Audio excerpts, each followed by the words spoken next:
You become what you think about. You become what you think about.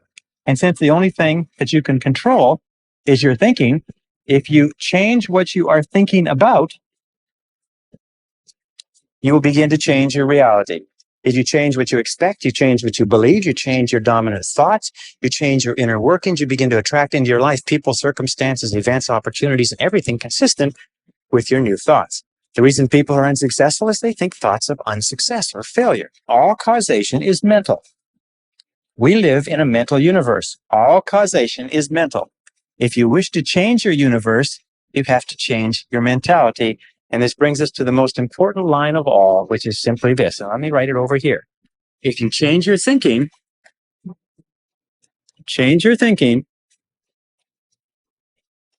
and you change your life.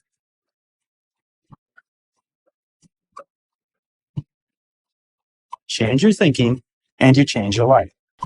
That's literally manifestation shit. Cause my mom always tells me like, oh, whenever like whenever you don't have money or whenever you're quote unquote broke, to never say you're broke or to never say, oh, I don't have money. Just be like, to say it like in a different way. Cause like, you're basically manifesting yourself being constantly broke type shit. That's fire. Yeah, but that's brought to you by the Unnoticed Podcast. Is that Chris?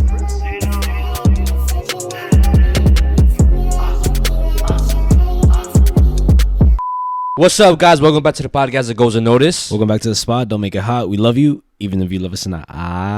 And welcome to episode 201.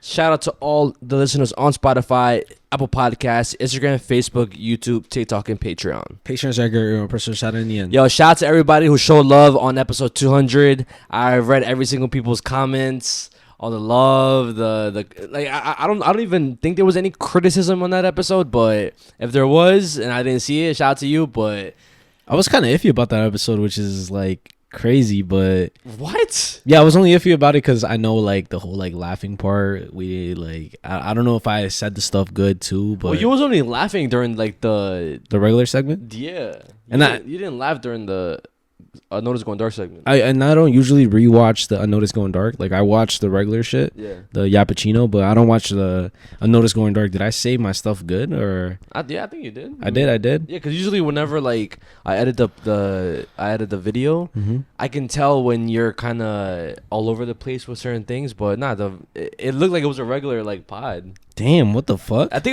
you were just all in your head, bro. You were just too much in your head because of how drunk you were, to be honest. And I was. I don't know if you guys could tell. I did fast forward the Notice Going Dark part and went to like the shout outs and shit. And that's when I really realized, yo, low key. Yeah, you was hella drunk during the shout outs. I was drunk as fuck. Yeah, I saw my authentic self. Some of you guys are like saying, yeah, I should make the bowing like a thing for when it comes to the shout outs or like the podcast in general. But let me know if I should actually like do that. I don't know. That's just me being like cringy. Well, yeah, guys. I hope you guys enjoyed that episode. There's many more banger episodes to come. Shout out to Ita, of course, for pulling up. And then y'all gonna have your triple take podcast soon. Should it be like this week or should it be next week? What posted? Yeah. I mean, it all depends on like whenever my brother gets a chance to edit because he doesn't have a laptop. You know, I know he might do it on his phone, but I don't know how it is, like, because it is a pain in the ass to, like, edit on the phone. Yeah. So I don't really know when it's going to be up, but if anything, expect it, like, soon, though, either this week or next week. Yeah, if anything, like, low-key, I'll probably just do the hard parts for him, and I'll just send it to him so he could just, like, do the timestamps. Because that's usually what takes long for me. Really? The timestamps? Yeah, because I have to listen to it, make sure I put the correct timestamps, and, like, make sure it's good. Oh shit! Wait, that's so random that's what takes you like the longest. Yeah, because I'm not just editing the podcast. I'm obviously like watching to make sure we say things correctly, make sure anything's cut out, and then also as it's going, making sure like the timestamp is correct to whatever topic we're talking about. So the Unnoticed Going Dark isn't like what takes you the longest, because I know that's what you. I mean that also takes long only because like sometimes if we don't screen record videos, I have to match it to like what we were watching. I have to listen to the audio, so that's a little bit tedious. But for the most part, if we screen record our videos, then I don't have that much of a problem. Which is kind of like we barely do it, but as of recently, I really haven't had that much of a problem with it. I think the only ones was like last episode and then like maybe 2 episodes ago.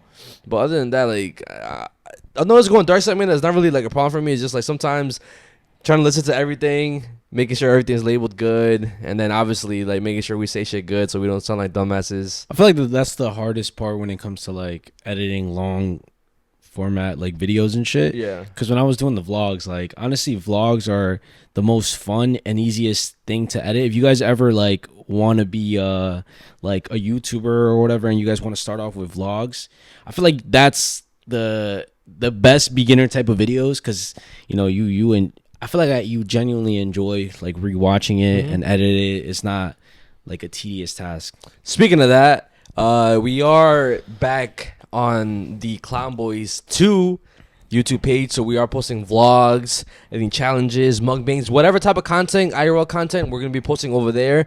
And we did post our first vlog a couple days ago. Right now, I'm seeing the whole neighborhood and stuff. Everybody's just waiting outside for the fireworks and shit. Yeah. Some people are already throwing fireworks, and but I'm not gonna lie, it's looking like we have the most.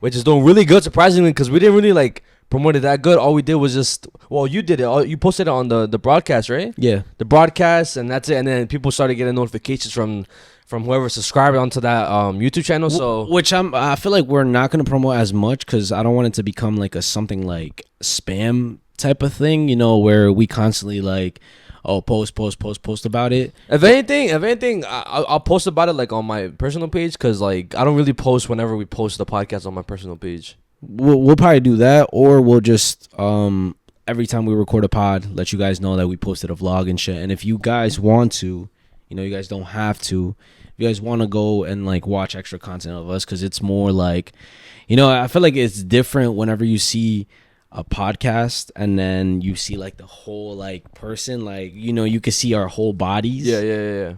When it comes to like podcasting, you guys only see like our side profiles for the most part, and us sitting down. Yeah. So it's like a different vibe, and you guys get a little bit more behind the scenes of like maybe our weekly recap, an actual video form of our weekly recap. Like today we recorded a soccer vlog, you know, in honor of the World Cup. Sadly, Mexico got eliminated, but we did record a soccer vlog, and that's going to be up this week as well. So check that out if you guys want. Again, you guys don't have to go check that vlog page out, the Clown Boys 2 channel. It's more of a, like, if you guys want more content, then it's there, type of thing. You know, and it's quick content. That vlog was like 20 minutes long, and it flew by. I feel like I rewatched it a couple of times to make sure that it came out the way, like, you know, brain rot type of thing, because I didn't want it to be more like, so like, you know what I mean? So like what? Like, oh, like you needed to have a strong attention span to watch it. I wanted it to be quick and shit. So I rewatched it a couple of times, and it goes by fast. You guys don't really have to pay attention too much to it, but it is fire, in my opinion. But yeah, he is handling that side of editing wise. So again, keep on the lookout for that. And I want to start off this podcast with something that happened recently. Of course, we've been talking about this throughout like the couple weeks.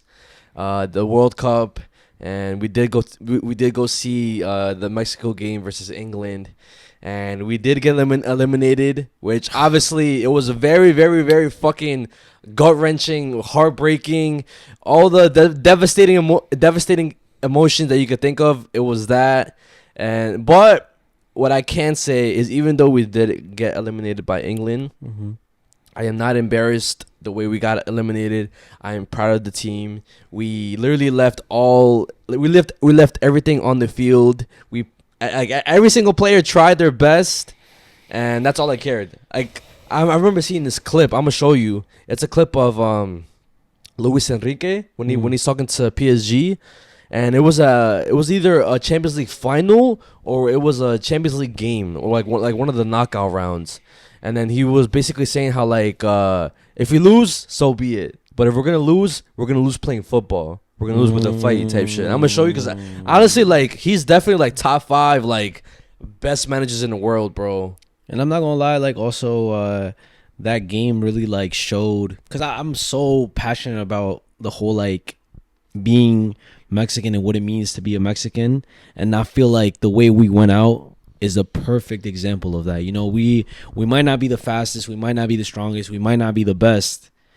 But like our parents always say, no te dejes, you know, like we're not about to let anybody push us around. You could be worth 100 million and we're only worth 5 million, you know, because some of the players, that's the price difference and that's the skill difference, you know, the gap that there was. But on the actual field, and if you actually watch the game, it's almost as if there was no like, you know, everybody was equal in that point in time. And it's because we gave it our all.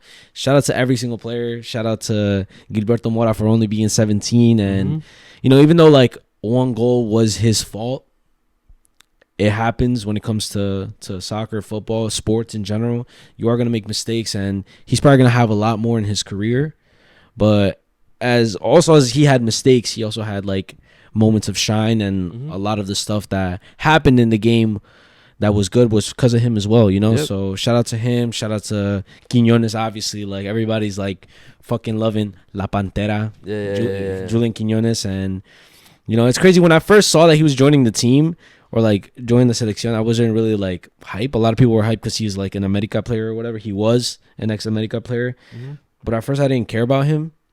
But watching some of his interviews and how he's so, like, again, passionate about, like, being like part of the Mexican national team, it made me like him even more. And then obviously bro's nice, so that's fire. So. I mean, him, shout out to also Raul Jimenez for even though like he didn't like score the headers that he should have in the England game, he gave it his all. And like it's always like he could have scored a hat trick that game. So, and even the games before that, he tried his best. So shout out to Raul Jimenez. Shout out to one player that definitely like surprised me was Eric Lira, I think that's his name. The midfielder. Yeah. Bro, he's actually very, very nice, bro. And I think he has a high possibility that he could go into the European leagues. Either that's La Liga or like, I don't know where Ajax plays, but he could be in the Ajax or even like FC Porto, that's a Portuguese team, or Benfica. I feel like he definitely like suits like those type of leagues, bro. And it's fire because this means that we're gonna be like at a higher level for the next World Cup. You know, we got a lot of like youngsters who are gonna obviously become more seasoned, become older, more skillful. A lot of Mexican players going overseas to Europe and shit. And another player I feel like is low-key overlooked, even though a lot of people have been giving him a lot of love, was El Piojo Alvarado, which was our right winger. Yo, actually, he wasn't getting that much love before the World Cup. He wasn't. People were saying, "Yo, like that's like our weak link in the team." But then he ended up being like the best, one of the best main parts of why we were so successful in the team and shit. And also, that's a reason why like. Whenever in the England game, I don't know if you noticed that every time he tried to cross, motherfuckers were double teaming him. Yeah. Because they knew he knows how to cross the ball. So that's why they kept passing it to the left side because they knew that. I forgot the defender's name. He's like a left back, I think. He's fucking ass, bro. Gallardo, bro. He's fucking ass. And I told you I told you and Mando right after the game, I was like, even watching it, I was like, bro, can they fucking... First of all... Well, I don't know if you want to show the video before we get more into detail about what happened in the Mexico game. 6 jugadores nos presionan, no creáis que son 16. 6 jugadores solo. 6. Y no somos capaces de llevar el balón a estos. Mira, si tengo que quedar eliminado de la Champions, quedo eliminado de la Champions. No pasa nada. Pero va a ser jugando a fútbol. Jugando a fútbol. Sí. Corrección. Centrales abiertos, cierto, laterales abiertos, los dos interiores, más cerca, Juan, más cerca. Y cada vez que tengamos el balón, jugamos. Fueras todos los balones para atrás. No juguemos. Hay que perder, perdemos, chavales, perdemos. Le damos a la Real, que pase, no pasa nada. Pero intento jugar, señores. 6 tíos, somos 8. 8 contra 6. Bro, I love Luis Enrique, bro. Like, and the fact that like he puts like I wouldn't say I would say kind of fear into his players because they always say, like they always ask them, oh, why do we run so much? Like, why do you guys pressure and run so much throughout the whole game? Like, don't you guys ever get tired? And he was like, nah, we can't get tired. Even if we're tired, we have to keep running because if not, we're gonna get benched. So like, Oh shit. so they that's how much of respect they have for the coach, which I love and shit. But as you were saying with the whole Gallardo thing, Yeah, like I guess we'll get more into depth with the whole like how the little bits and pieces of where Mexico went wrong, where they did good, but the main thing that I feel like fucked us up were the subs.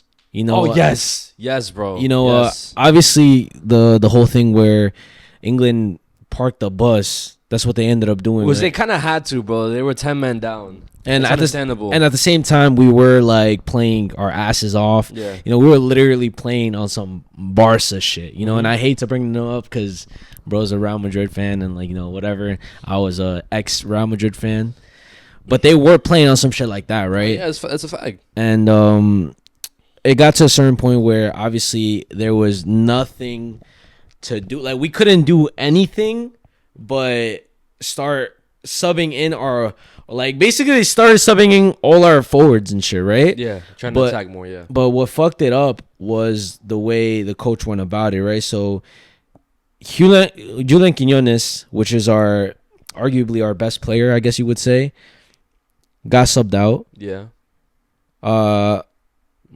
Mora got subbed out. So, all right, first of all, that's where we made the mistakes right away. Mora is our most creative player when it comes to plays, passing, especially coming in from the middle, right? Yep. Coming in from the middle. You take those players out, you put in some... I've never even heard of this motherfucker before, and maybe I might have zero bowl knowledge when it comes to Mexican football, Liga MX or whatever, but I've never heard about... El Memote, whatever the fuck they like, bro. Who is that? Like, fucking. The only Memo I know is the Memo Ochoa. Like, bro, who the fuck is that? And then also, they should have taken out Gallardo. Like, they had the 20-year-old. I forgot his name, Mateo, like some shit, who had scored against I believe Czechia or something like that. Oh yes. The first goal, no? Yeah. So he's young as fuck. So we could have used the fresh legs. And also just a different like feel for play, because what happened is, boom, they wanted like what they were trying and hoping to do was basically crowd the midfield, the middle of the box and shit, right, and just cross it in and hope for a header. And that's literally all they did the entire like last 10 minutes of the game, 20 minutes of the game, bro. And it's like I get it, like there's literally nothing else you could do because the middle was crowded full of bro, the whole team was there. Yeah. The whole England team was there. But at the same time, if you're gonna send crosses and you're gonna try to play from the outside, at least put somebody there that could do that. You know what I'm saying? What was happening on the left side, which is where Gallardo was, he was getting the ball and literally on some shit that I do. Like, I don't know how to dribble for shit. I don't know how to get past anybody. That's what he was doing. He was getting stuck because he has no type of fucking skill of getting open by yourself. This is what I mean by Mexico lacks the creating space. Yeah. Because he had no, like, I don't know if he was tired or if he's just trash. But he wouldn't be able to get off of the man. And then either they would, like, just stick their foot out, block the corner. Or he would he wasn't even getting any corners off because they were locking him up. Yeah. So that's like dumbass fucking guy. The bros should not get called up for the. Yeah, a lot of people agree with you with that because if you notice that they kept leaving him wide open because they knew he was not getting none of those crosses in, or if he did get them in, they were not doing shit. So that's why they kept locking up Piojo, and also like they subbed in Santi Jimenez, which again. I know before he was nice, like he plays for AC Milan, like I know he's in the European league, but I feel like right now like he's way out of form, and the fact that they keep subbing him in is it low-key pissed me off, bro. Because even though like we were winning those other games, for this game they should have subbed in Hormiga, the one that's number 14. Yeah. Like they should have subbed him in because like he's also like young right now, and people say that he's in his quote unquote prime, or like he's starting to get up there and shit, and like he's known for like long range shooting and shit. He's a pretty good finisher. So it's like, why couldn't they just give him a chance? I think he ended up being like, I think the top, like one of the top scorers or something like that. So it's like, why couldn't they just let him, like, give them a chance type shit?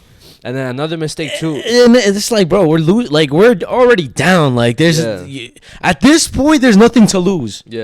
There's nothing to lose. You could say, we lost because of like the youngsters that were subbed in last minute. No, bro. Like, at least give them the chance at that point. You know, we're already down like a goal, and there's only like what 20 minutes, 10 minutes left. Like, bro, like, let's be real. Yeah, bro. And then this for the second goal, no, for the third goal, the penalty. I don't blame the keeper at all, because like there's only so much a keeper could do when there's like a fast ass wing like that. That mistake was on Edson Alvarez, which again I feel like that's another mistake that they ended up switching him out, subbing out Cesar Montes. Like he was our best defender, bro. And then after that, the reason why the penalty was called was because Edson lost his mark and let them go through, bro. I don't know what's good with him either. Like, he's looking on a decline, bro. Because I from what I saw, like he for the past couple World Cups, he only had a couple good games, but other than that, he's been ass. Bro, it's so annoying, bro. Like whenever you have hope for like a couple players, it's like I don't know, either the pressure gets them or the hype gets them, but they just are like declining. Like those two you mentioned, Santi Jimenez, and it's like, bro, like he was literally our hope. Yeah. He was playing really good in I think it's Feyenoord, or I think before AC Milan. Yeah, I forgot what team he played for. I think that's what it was. I think it was called Feyenoord or something like that. But he was playing mad good, and then that's the reason why he went to AC Milan. Yeah. AC Milan. And I believe when he was first playing at AC Milan, he was doing pretty good. And now, bro's nowhere to be seen, and it's so stupid. This always happens when it comes to Mexico. We get talent that is like, oh, like they should promise us good, you know, like a good future. They don't show up, and then we have youngsters who have to basically carry the load for everybody else. Yeah. And hoping that they end up being like solid. Yeah. So now I feel like there's like nothing but hope. Like literally, like, you know what I'm saying? Like everybody else is kind of like on the outs already in their career. Like Julian Quinones is gonna be a little older when it comes to the 2030 World Cup. I mean, he's only gonna be 33 though. If he continues like playing good and just keeps his fitness good, I think we should be good. Like I feel like that'll be his last World Cup. But either way, I feel like his quality and his gameplay should just improve by that time. Low key, right? Yeah, because like if cause I feel like I feel like this World Cup has had European teams notice the Mexico team, because bro, everybody was praising the team from like world class players to like managers and shit. So it's like they're keeping an eye on the team. So it's like I feel like the only way that it could go is up, bro. And also it's also how we play for the next like couple games, whether that's like the Copa America, Olympics, whatever. Like we have to perform good in those matches. Yeah. And if we perform good in those matches, I think we'll be solid for the World Cup 2030, bro. I feel like moving forward, what they should definitely do is just start giving the younger players a chance, like playtime. Yeah. You know, like Gilberto Mora. You know, like it doesn't matter if we lose. I feel like what they just need is playtime, experience, playing with each other to gain confidence, you know, like to play, and like, because I feel like when it comes to playing for your club, it's less pressure depending on what like if it's like Champions League or some sort of like final or something like that, then that's pressure. But the pressure of wearing your country's like kit, like, you know what I'm saying, representing Mexico, is definitely a lot, especially if you're young as fuck, you know. So it's like, just give them playing time, let them gain the confidence of being able to like represent Mexico and shit, and then eventually I feel like they're gonna, you know, it's gonna pay off and shit. You know what I mean? I think for us, I think Mora, I think he has a bright future only because like he has like the right team around him. Because from what I saw, a lot of like our superstars, like for example, Giovanni Dos Santos or like any other people, like the reason why they were on a rise and then like they declined was because like management or just their hunger. But Like they didn't have their head like on straight. yeah, but I feel like Mora, he has his head on straight, and like you could tell he's like passionate about playing and stuff, and Like he wants more. Like Yeah, like yeah. Even when they ask him questions like from his interviews and shit, like, oh, who do you want to play with, or who do you like would want to play with for the rest of like your career? And he said Jude Bellingham. Like he basically like he's already envisioning himself playing with Jude Bellingham or like playing in the at top league. playing at that level. Yeah. You know, obviously he's not. He doesn't have it in his mind like it's money or whatever. It's more like he wants to reach that like level of play to play at, whether it's Real Madrid, Barcelona, whatever. To be honest, I'm not gonna lie. Like that's one thing too. Like, because before I used to be since I was like a Real Madrid fan. Yeah. Like I wanted like if a Mexican player was like nice, You wanted him to play Madrid? I wanted them to play for Madrid. But like Gilberto Mora, I really don't care where he goes. Like I wouldn't want him to play for Real Madrid only because like the way Real Madrid treats like their young talents, I feel like they go to waste in Real Madrid. So what I think he should go somewhere in the Premier League, because that's like a very, very competitive league. like a high level team or like a Liverpool. Liverpool. I think he'll do good at Liverpool, and I feel like I feel like he would Are do, they like at the top right now, or like, or are they like? I mean, I feel like they're always like. Gonna I mean, they're like in the mid because last season Arsenal won the Premier League, and Liverpool was kind of like on a decline because of the coach, but the coach left, so they're gonna get a new coach and shit. But I think Liverpool will do them good, or even maybe Chelsea, bro, because Xabi Alonso he's gonna be the new coach for Chelsea and shit. So who knows, bro? I feel like any type of Premier League team, like like one of those high level of Premier League teams, he'll do good. And also Eric Lira, I think he'll do good in one of those teams too. Only because too, this goes into another thing when it comes to like a different topic and shit. How Jude Bellingham, he was like praising the Mexican players and shit. I saw that. Like in the interview, whenever like they asked him, how do you think, like, what do you think about the Mexican team? Like, is there anything that like surprised you? And like he was like, yeah, like I already knew that they were a very, very tough team to beat. I forgot what he said exactly, but he was like, oh, and that midfielder, that number 6. He plays like really, really good. And he runs a lot. I think I saw that. Yeah, and then also him switching out his jersey with Gilberto Mora. Like that shit was actually, I'm not gonna lie, like that shit almost made me tear up because I was like, bro, what the fuck? Like he said that, like going back to like the interview, I said like, who's somebody that you would want to play with for the rest of your career? Oh, and he said Jude, and then that happened, bro. So that's crazy, bro. So I'm not gonna lie, like even though we got eliminated by England.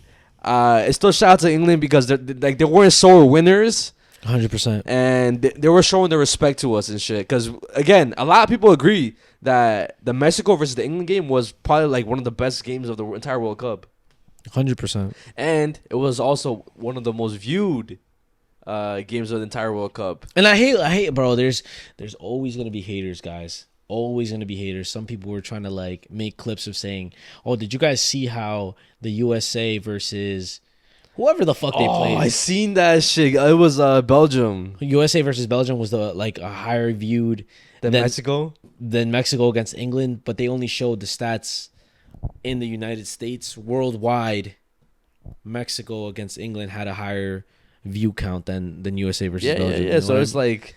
Motherfuckers are haters, bro. The USA team is fucking trash, bro. I already knew they were gonna lose against Belgium. I didn't think they were gonna get smoked like that. But I already know when it comes to like European teams versus the USA national team, they're fucking ass, bro. I don't give a fuck, bro. Y'all will never catch me supporting the USA national team. And I feel like what Mexico proved this tournament, this World Cup, is that we're getting closer to being a top country again. When it comes to football, soccer, whatever you want to call it. I definitely agree, bro. Because I've seen like rankings and shit, and I believe we placed 7th or 7th or 9th. I don't remember the exact like spot that we were in where we were ranked. I think it was 9th. But it was like in the top 10.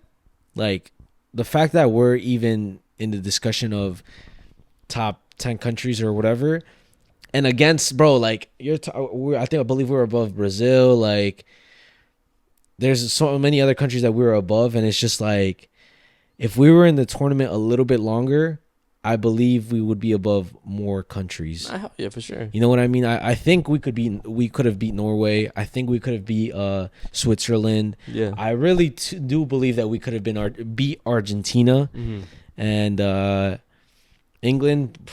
Bro, it's all because of fucking Jude Bellingham. You know what I'm saying? Like, he even showed it again in the game against Norway, which was again him scoring 2 goals again. So I feel like at that point you really can't say much. You know, like that's when individual performance sometimes that has pulls through for a team. Which I believe you wanted to talk about, like the whole situation with the Norway shit, right? With Haaland. Yeah. So like I definitely believe, like, when it comes to a lot of clubs nowadays, there's a bunch of egos in the way, bro. Whether that's club level, international level, whatever, bro. A good example is the Norway game. Norway could have been either there could have been 2-1. Either 2-1 or 1-0. I forgot. Norway could have won. They could have won. And there was one play whenever Odegaard, he's passed it to Sorloth, which is a Atletico Madrid player, striker. And he literally had Haaland open to his left. Bro, like wide open. Like, Yes. if we got the ball right then and there, we could have scored it. That's how open motherfucker was. Yes, bro. And he's Haaland, bro. He has never... I mean, obviously he has, but, like, in a game like this, your best chance is to pass it to Haaland and the 1v1, and 99 out of 100 times, he'll fucking score the goals, bro. Especially at that, like, At that range, he would score. for in sure. that open. Like, come Yes, on. bro. And the fact that he did not pass the ball, it says a lot about egos in the team, bro. Because how are you gonna put your ego and you trying to score a goal over the team? That's what I don't get at all. Because a good example is France, bro. They should have a bunch of egos. They have Dembele, Mbappe, Olise, Doué. They have a bunch of fucking egos, a bunch of superstars in that team. But they're fighting for France. Like, everybody understands, like, yeah, like, even though we're superstars, we want to win this fucking World Cup. Whether it's sacrificing one of us not scoring or whatever, it's for the team. And that's what I love about France, because, like, they're playing as a unit and shit. But I hate how certain players, like, they just think about themselves, think about the glory, and they don't think about their fucking their country, bro. That's one thing where, like, I'm not gonna lie, Argentina does right. No, they do. You know- They play for Messi. You know what I mean? And whatever, some people might call it glazing, some people might call it dick riding, whatever you want to call it. But a lot of the times they do go, like, look to see what, like, you know what I mean? They see him as a leader, Yeah. and they don't mind him getting a little bit more shine than anybody else. You know what I mean? And you can tell sometimes when it comes to, like, free kicks Yeah. or even penalties.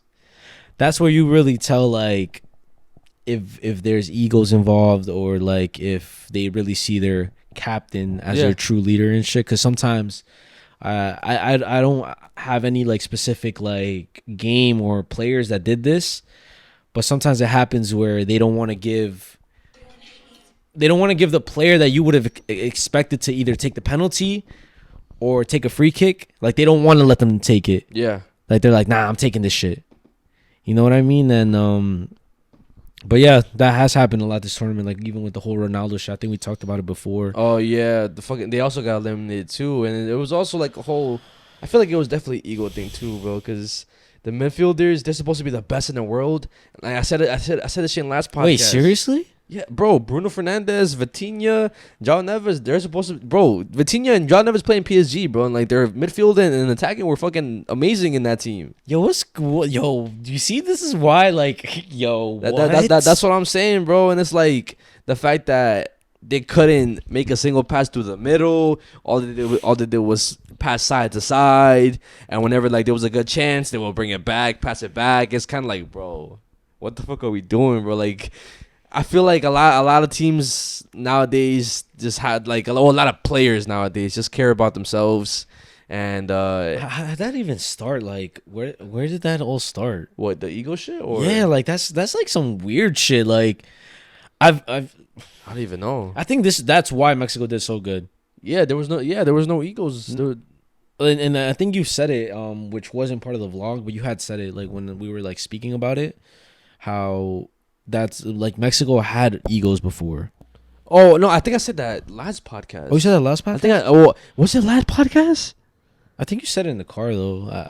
Was it during whenever we were going to get the fireworks? Yeah. Oh yeah, I mean I definitely believe like back then there was some egos. I mean, just I feel like everybody did have egos. Maybe they didn't show it, but at the same time, even though they had egos, they did play for the badge. They didn't like stop running. Like everybody pressed and shit. But the difference between back then and like this team right now is the fact on how like fluid the passes look and like the chemistry is there. You could tell, like, even though they don't play together all the time, it looks like they play together all the time, bro. That's so crazy. Yeah, bro. That's and it's so so rare to crazy. have nowadays, bro. So it's the fact that we have that shit now. I fucking love it, bro. And another thing I want to talk about too is like, before we get off the soccer talk,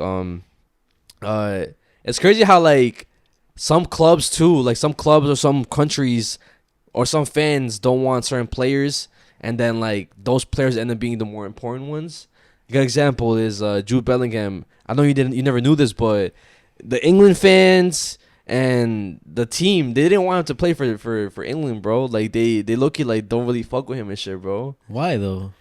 One, because a lot of people say because he doesn't play in the Premier League, and he decided to go play for Real Madrid, which is a Spaniard team. I don't know the whole like history behind that, but I think they just hate the fact that he's not in the Premier League and not playing for an English team. And like That's mad cringy. I don't know, and I guess maybe they just hate the fact that like how young he is and how like he's already getting the shine, and like a lot of people like hate the fact that he might be like The face of England? exactly, which he technically is, bro. Because again, At this point, yeah. because yes, you have Harry Kane, yes, you have these other players and shit, but who like the most important player of this tournament has been Jude Bellingham, which is a midfielder. And Showed up. He showed that's up. another thing. They hate the fact that he's a midfielder scoring these goals. Like, how the fuck is like it shouldn't make Like, it should be Harry Kane scoring these goals. Exactly, bro. Like, it makes no sense why a midfielder is outscoring our striker type shit. So it's kind of like an envious thing when it comes to like their fans and shit. Like, if you genuinely like look at videos, you're gonna see a lot of English fans be like, "Yo, fuck Jude Bellingham, bro." That's so like. That's why I don't hate. I mean, that's why I don't get about like hate sometimes. Yeah. Like, I feel like it makes sense sometimes. It's rare that it makes sense, but most of the time, it's just like people are trying to make something out of nothing. You know, what the fuck, bro? Like, it's like if we hated Julian Quinones for being Colombian. Like, bro's not even bro's not even Mexican for real. Yeah. But we're not gonna be on some like, bro's Colombian. Fuck this motherfucker. Like, we don't want him. Like, Bro, and that's crazy too.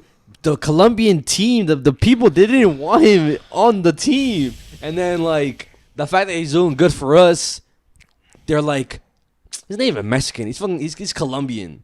Like we're helping you guys out with this shit, but y'all didn't want him in the first place. again, goes back to the whole hating shit. Like, and also, I hate to bring this up, What? but I did see like, guys.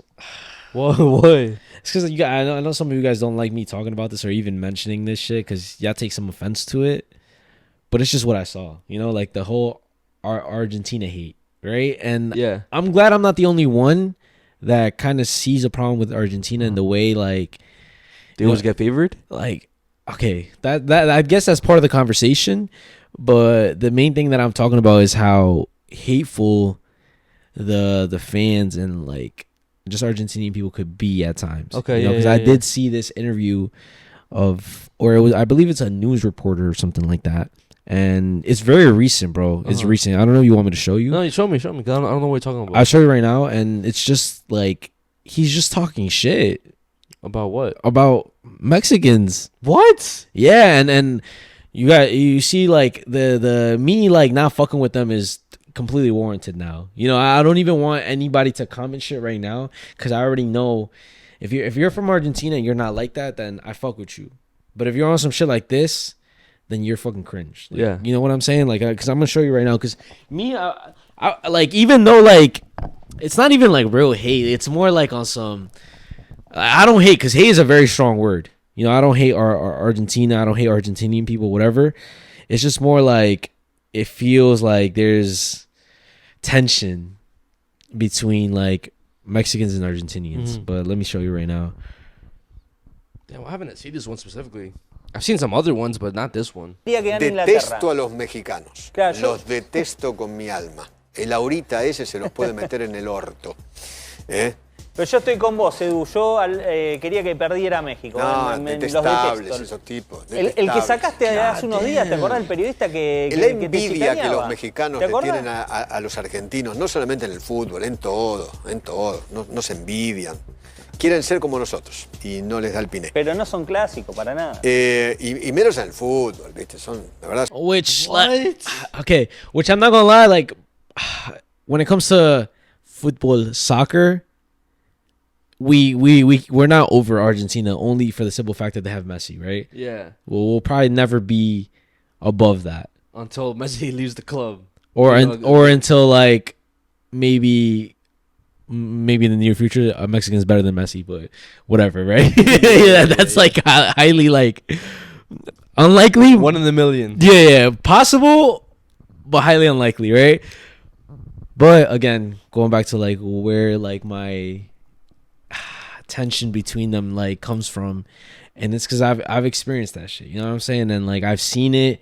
This is not the first time that I've seen some weird tension when it comes to Argentina and Mexico. This shit happened before. I don't know if it was like sub 17 or something like that. It was a tournament or some shit, and I believe like the team were like talking shit about like the Mexican team, and then also the tension between like the whole 2010 World Cup, and even the fans are a little bit weird to other countries, not just Mexicans. Yeah. Like I don't want to get too deep into it, like, because it's like involves other stuff that's a little bit more serious, but you guys could just search it yourselves. Argentinian fans acting out of pocket or just like being crazy during World Cup, and you're gonna see a lot of clips. Yo, I mean, I seen one clip of it was an Argentinian fan haggling at Speed.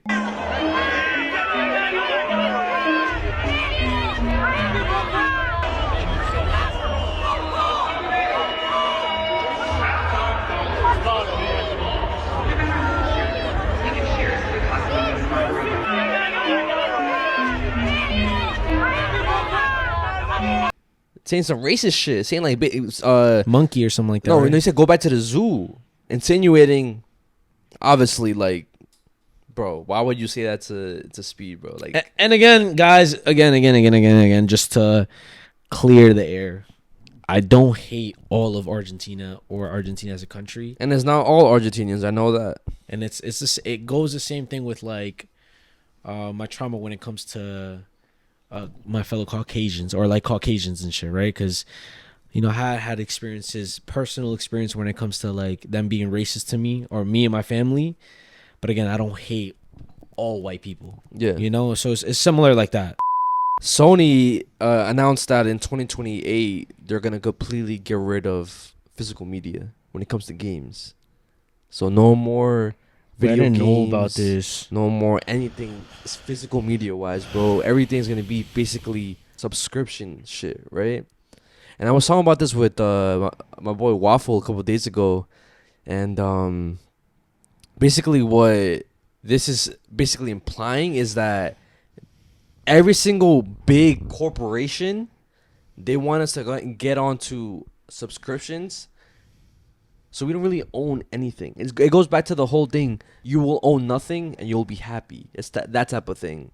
So it's like if a company wants to shut down, or when they want to take away a movie from a specific website, streaming platform, Which they already have. which they have, and they could. Like, how else are we gonna watch the movie? Like, it's gonna be kind of impossible to try and find. Like, you gotta scope everywhere to try and find that specific thing. While having physical media, you can either just like take out the game, take out the movie, and it's yours forever. Nothing happens to it. And also, I feel like it kind of takes away like the art in movies from the directors and shit, because it's kind of like this. Like, if me and you were to make like a film, you'll get the full experience watching it from the actual disc and putting it in like a DVD player or like a Blu-ray player or whatever. While like whenever you watch it on the streaming platform, they like lower the quality. They basically make it look like shit compared to like when you watch it like on a disc and shit. Oh, I You know what I'm trying to say? Because like a disc is literally like intended how the movie is supposed to look by the director, and it's like artist. it's like literally like a physical representation, physical thing of our creation. Yes. And they're taking that away from a lot of people, bro. It's not just like, because that's what I want to talk about. It's like they're trying to get away. They're trying to take away the director's art type shit. Like, even though like, again, yes, even though everything is all streaming this and that, but the thing, you know what the thing is though, like, unfortunately I did see this coming, and I saw it coming a while ago. Really? Yeah, because I obviously noticed that a lot of big stores, especially Best Buy, oh yes, they got rid of their physical media like section. Yeah. Like a minute ago. It's all just fucking house appliances now, bro. And the whole like video game shit, I feel like that's eventually gonna catch up as well. You know, like, Oh, it's already catching up. so I kind of saw this coming. Everything is digital now. A lot of, movies are just watched through subscriptions or whatever. Oh, Disney Plus. Yeah. And I guess it's just for like convenience. I guess like everything stems back to how convenient it is. Obviously, you don't have to take up space in your house. You don't have to, sometimes it gets scratched, whatever. Like, it's just for the convenience. And I feel like convenience is killing a lot of like art, you know, and then like the sauce of everything, like it goes back to the whole like how McDonald's used to look more like bright, playful, inviting. Now it's all dull, yeah, gray. Everything is just about everything's corporate now. Yeah, everything is about the money. Like, how could we make more money out of it? How could we make this just look more aesthetic? When in reality, them trying to make it more aesthetic, they're making it more boring, and it looks like everything else, And I mean, but now that we know this, and you guys know this, we should take advantage of the fact that right now a lot of physical media is at an all-time low. I feel like yes, it is. Movies, DVDs, and shit like that, Blu-rays, whatever you guys want to get, whatever you guys like, are mad cheap right now. Yeah. You could get a couple movies of your, like, any favorite movie that you could think of. There's a good amount of copies out there for mad cheap. Which I started looking into it because obviously whenever it comes to stuff like this, I start panicking because like I don't want to miss the hype of, not the hype, but just like I don't want to miss the time whenever it's low, cheap, way too long, and then boom, it fucking skyrockets. Because you're gonna think, it shouldn't like go up like yet. Yes. So right now I am looking at around like a certain like people selling lots of DVDs, Blu-rays, and stuff. Specifically Blu-rays, because I feel like Blu-rays is like you get the best quality out of like the movies and shit. Mm-hmm. But there's also the 4K Ultra Blu-ray, that shit. Yeah, but I am gonna start looking into buying a lot of Blu-ray movies and stuff, and some steelbooks from like only movies that I like. Because those just are fucking expensive, bro. Like I was looking at them, I was like, those are expensive. Yeah, so I'll probably just get some. I'll probably just get ones from like the movies that I like, and then like, everything else I just get like regular Blu-rays. But I hate it, but at the same time I like it because then people are gonna like maybe start buying it, and then like it'll kind of help out physical media from not dying and shit, which I hope. Damn, it's crazy how everything that's like, and I've been on this shit too, bro, like from like years ago, like with the whole like collecting like gaming consoles, games and shit. Same, because I've been like, you already know, like my family like has a whole ass library of movies and shit.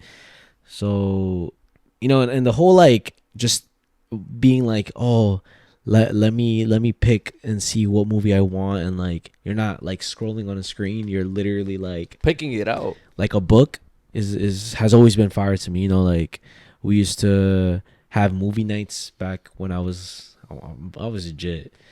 But I remember my mom would pick a movie, my brother would pick a movie, and I would pick a movie, and then we would just like vote and see which one do we want to watch that day, right? Yeah. So I feel like that's an experience that I definitely want to have with Julie and Isabella, maybe in the future and shit. Yeah, definitely, bro. But guys, get your shit now, bro. Get your shit now. Whatever, if your favorite movie that you think of, that's maybe an older one, get that shit, bro. Because they've already started taking movies out. There's this one specific movie that they've already took out. I believe it's like a dog sledding movie with he's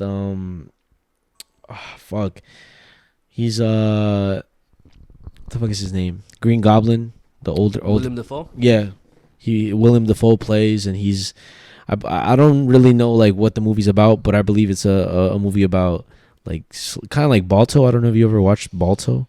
Sounds familiar. It's just a sledding movie with dogs, and I believe they have to like get from point A to point B with sledding dogs. Is it like a family friendly movie type shit? So yeah, like one of those movies. But I believe they already took that out of anywhere. Like it's only through like one of those websites that you could watch it and shit. Yo, guys, make sure you go buy your movies, bro. It'll definitely help out the whole physical media not dying. And even if you do, all right, and even for the people that don't give a fuck about that shit, and if you want to get rid of your shit, hit my DMs, bro. I want to buy some shit because like I definitely want to buy certain movies and shit right now. What movies you want to buy? I want to buy like movies that I've already watched, like Pulp Fiction, Kill Bill, The Crow, like all those movies. Wow. Even like the Harry Potter trilogy. I have them, but I don't have them on Blu-ray. I just have the DVDs of them, but like they're kind of like a little fucked up. So I want to have like actual like better versions of them. Even like the Sam Raimi movies, the Amazing Spider-Man movies I have, but again I would love to have them in Blu-ray instead of the regular DVDs. And yeah, I feel like just off the top of my head, that's only ones I want right now. And then like if I just buy some lots, it'll be cool just to have movies that I don't even know, so I could just watch and be like, oh shit, this is like why did I never watch this movie, bro? Yeah. So yeah, I would definitely want like all the Lord of the Rings movies, all the Infinity Saga Marvel movies and shit, the Spider-Man movies minus the Tom Holland ones, all the what's it called, Twilight movies. Oh yes. Harry Potter movies, of course. And some of the older movies like The Iron Giant, Sandlot for me, and so many more. Trust me, guys, when I tell you how many movies I have watched. I want to like I don't know if I'm dragging it, but it has to be over like 1,000 movies. I've watched so many fucking movies that I wish like if I had a room full of the movies that I've watched, that shit would probably be full. Mm-hmm. And I'm not dragging it because throughout my whole life, that's the form of entertainment, and a lot of my memories come from that, you know, family time. It was always like, oh, this new movie came out, let's watch it as a family. This new movie came out, whatever, you know, watching the trailers growing up, like it's crazy, you know. So the fact that you're like, we know this now, like we definitely got to take advantage of this shit, bro. Yeah, bro. And it gave me an idea. So like before, I used to miss this feeling. Back in the day, whenever a movie would come out, whether that was like a Marvel movie or just any like I guess popular movie during that time, we would wait like and if we didn't go to the theater, we would wait like the 6 months till they came out on DVD. Till they came out on DVD or Blu-ray, and then go to the Best Buy, Target, whatever it was, and go buy the movies and shit. I miss that feeling because it used to be like a tradition all the time, bro. You know what's crazy? I wouldn't go to Best Buy or Target. Where would you go? I would go because they would have it earlier than Best Buy.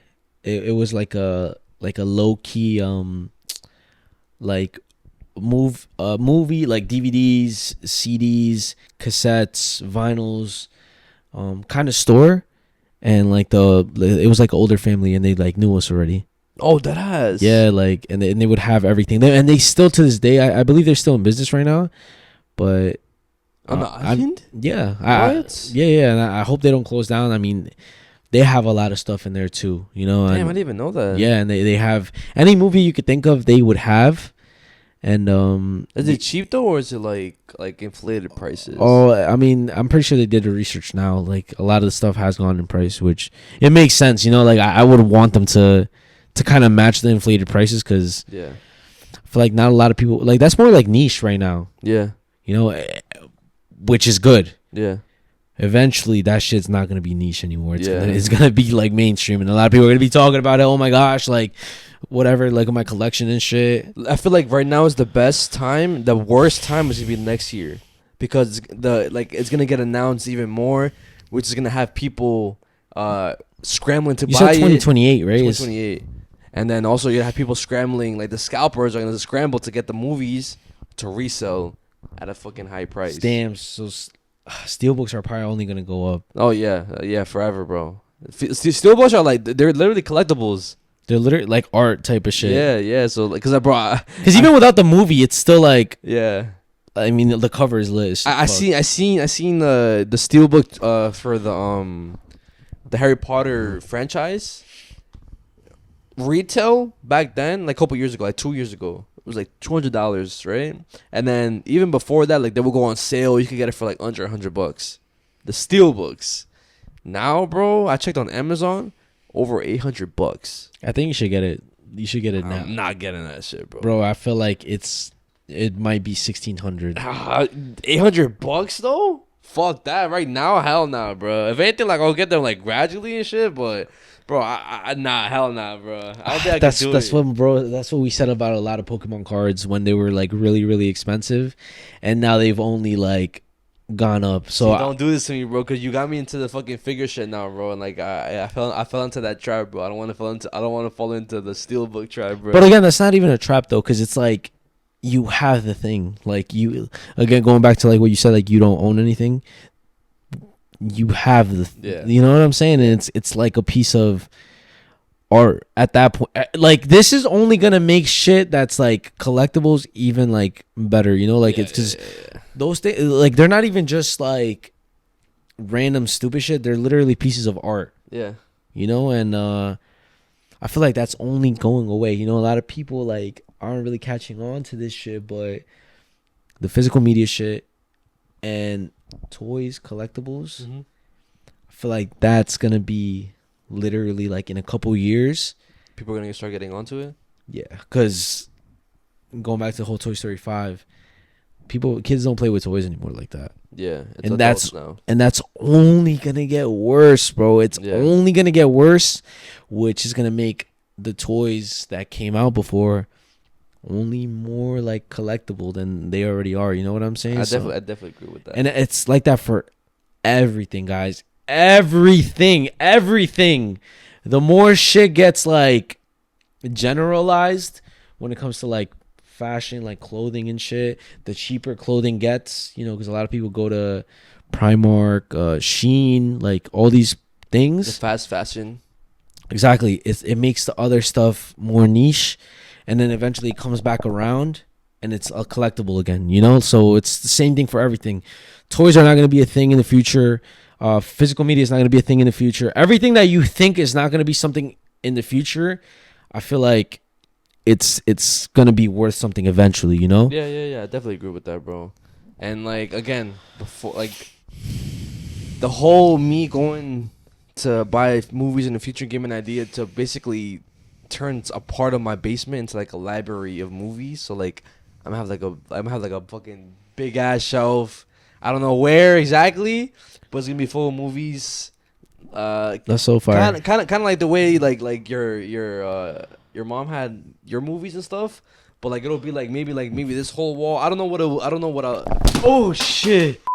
That shit scared. Wait, what'd you do? You touched the fucking curtain? No, I just went like this, yeah. Oh shit. But yeah, guys, it definitely gave me an idea. Yeah, scared. I was about to get a cramp. It definitely gave me an idea of turning like a part of my basement into it's like a little like library. So then, in the future, you know what I mean, if I'm still here whenever I have kids or whatever, or maybe just to have it in the future whenever I have my own house, my kids like they could just go inside the movie room, pick out whatever they want, kind of like they're in a store, and then yeah. You know, and to be honest, I like whenever like there's things that I fuck with, or just like I think in general everybody fucks with this shit. When there's things that people fuck with that are a little bit more niche, but they haven't been like put in the mainstream stuff, so they're like at a good price, like you could get it. I fuck with that. You know, it's like low key, and a lot of people aren't really like talking about this shit, like movies and stuff. I feel like a lot of people don't care.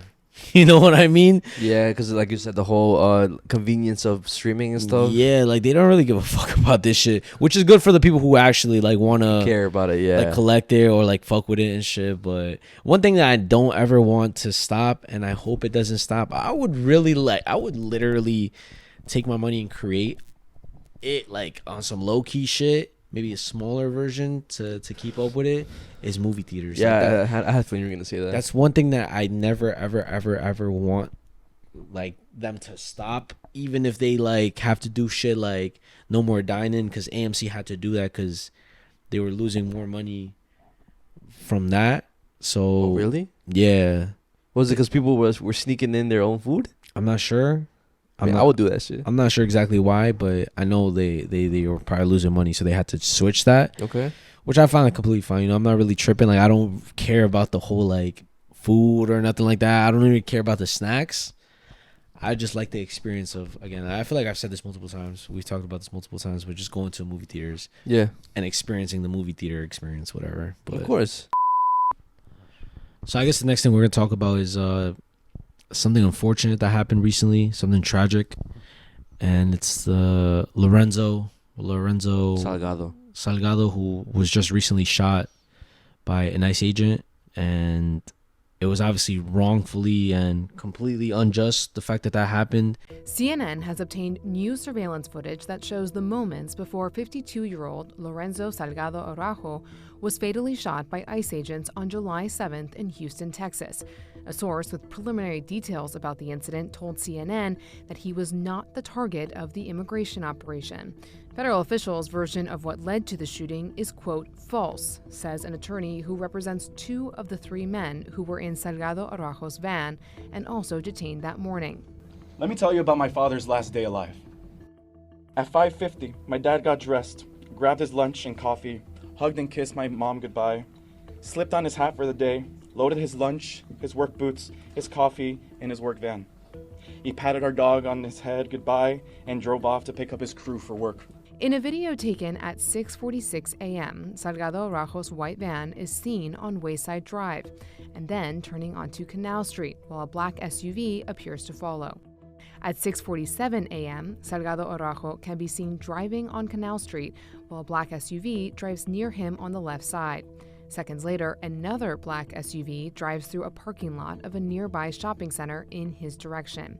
It's unclear what time Salgado Araujo was shot, but video captured by a Houston resident at 6:48 a.m. shows him on the ground suffering a gunshot wound. In a statement to CNN, an ICE spokesperson said agents tried to conduct a traffic stop. The agency says Salgado Araujo refused to follow several verbal commands and rammed into one of its law enforcement vehicles. My clients reiterated that at no point was there ever an agent standing in front of the vehicle, nor was an agent ever placed in the line of danger. That is simply false, and I believe my clients are telling the truth. The Department of Homeland Security's Office of the Inspector General is investigating the shooting, according to ICE. The FBI's Houston field office is also investigating the alleged assault on a federal law enforcement officer, the agency said in a statement. CNN has reached out to DHS for additional information. Breaking news tonight, ICE has admitted that it shot the wrong man. You know how ICE shot and killed Lorenzo Salgado Araujo in Houston, Texas? The 52-year-old man, 35-year U.S. resident? Yeah, well, he wasn't their target, and ICE is now admitting it in a bombshell new report this evening from the New York Times. ICE agents gunned this man down, this father down, despite the fact that he wasn't their target. They had no body cameras on them, so no video footage of the shooting. ICE now admits that agents were actually searching for 2 Guatemalan men. They thought they were in the vehicle with Lorenzo. They weren't, and yet they ended up shooting and killing Lorenzo, who's a 35-year U.S. resident, a father, a worker here in the United States, even though he wasn't the target of their enforcement operation. And the public will never know what actually happened because there were no body cameras on these ICE agents. There was no footage near the shooting. I feel like it's only right for us to bring it up because it does affect us personally, and it wouldn't be fair. How the fuck would we look like fucking mentioning the World Cup or Mexico and shit, just in general, or just the fact that we're Mexican, we're so proud to be Mexican, and not speak about like this that happened, bro. And it's fucked up, bro. Yeah, and again, like you said, it was a fucking crime, bro. Yeah. So if anybody doesn't really know what happened, he was on his way to pick up his crew to go to work, and he was being followed by 2 unmarked cars. Not committing no crime, not doing nothing fucking crazy, nothing illegal, whatever. So it was kind of like uncalled for no reason. Yeah, and come to find out, a couple of days ago, it was reported that the ICE agents admitted that they wrongfully killed him. Like, oh, they got the wrong guy. So it's like the fact that they're able to do this and get away with it, because I haven't seen no like arrest on the ICE agents, or if there is, I'll put up on a screen. But as of right now, I have not seen no arrest on the ICE agents. So I do want to give my condolences to the families. I will be putting down links to his GoFundMe. Any type of links that will help out, I'll put it down in the description. And it's just so fucked up because, again, like, this shit just keeps happening and it's being normalized when it shouldn't be normalized. And it's also like, I feel like a lot of people who like they kind of stopped posting about it, you know? Yeah. Like they kind of forgot. Yeah. That this is still an ongoing thing. So again, it's fuck ICE. It's forever fuck ICE. Literally. I don't give a fuck. Literally. We've been saying this shit from like months ago. So we've been saying this shit since it was called La Migra, before it was even called ICE. Yeah. You know, it's always been ICE, but we know it as La Migra. So fuck La Migra. Fuck them and shit. There's a lot of people who are not doing anything wrong. They are doing right by this country, and they're still being targeted. So for anybody trying to comment right now, oh yeah, I don't know what the fuck y'all speaking about, whatever, the proof is literally there. Bro was not a criminal, and bro was, I believe, legal. Yeah, he was literally in the works of getting his papers, and it was close. And the fact that they killed him, like nothing, and they even admitted to what they did. So it is what it is, man. So fuck ICE, fuck you racist motherfuckers. And if you want to unsubscribe, why you guys getting political? It's our channel. We could literally do what the fuck we want. And it affects us personally, bro. Like, I don't give a fuck, bro. This shit affects us personally, bro. Our family, like, you know, that relates to our families and shit. Our families are immigrants that came to this country, and they were working for a better life. Yeah. So it affects us a lot. This is literally like, that could have easily been my family member, his family member. So that's why we're bringing it up, and we're gonna keep bringing it up every single time, because that's what we represent, you know. Like that's part of who we are. So, and again, if people are surprised that we say fuck ICE, I don't get it, because like sometimes I'd be like, there was comments where like, oh, I'm disappointed, this and that, like y'all sell out. Like, that's not even a sellout. We're Mexican. What the fuck do y'all expect, bro? Like, we're not like. We come from immigrant parents, bro. It's like, what the fuck do you expect us not to talk about it? Like, what the fuck? And it would be more sellout if we didn't talk about it. Yeah. That would be way, guys. You guys don't understand. A lot of the ads and a lot of the sponsors, if they were like, let's say for example, right now, somebody was like looking at us for a sponsorship or whatever. They were looking at our content, and they so happened to see us speaking about this situation. They might not want to fucking sponsor us because they feel like we're a little bit more like on the edgy side, more iffy. You know, we speak our truth. And when it comes to a lot of sponsorships and a lot of brands, you got to be family PR trained. You know, you can't be political. You can't really stand on your beliefs. So, you know what I'm saying? We're far from a sellout. We're far from being sellouts. If we stop mentioning this shit and we stop speaking our truth with anything that we talk about, then we're sellouts. Then that's when you guys will know that we became sellouts and shit. But at this point in time, we're far from that. That would never happen, bro. We will never become sellouts. But yeah, guys, that does conclude our Yappuccino segment. Hope you guys enjoyed, but stay tuned for your favorite segment. I know it's going dark. That being said, get your snacks, get your blankets, get your headphones, turn off the lights, get comfortable, and enjoy the show.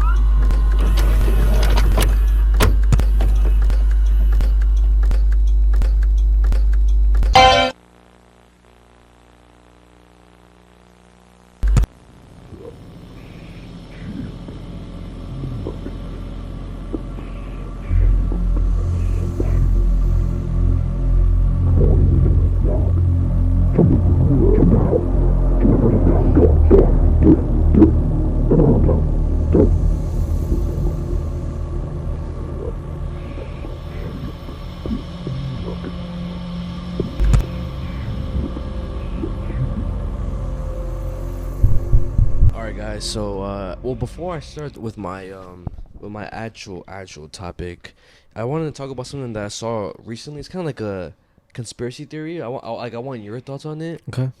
So, yesterday, right? I had a dream, right, that I died in my dream. So it was me in like my old school, my old high school to be exact.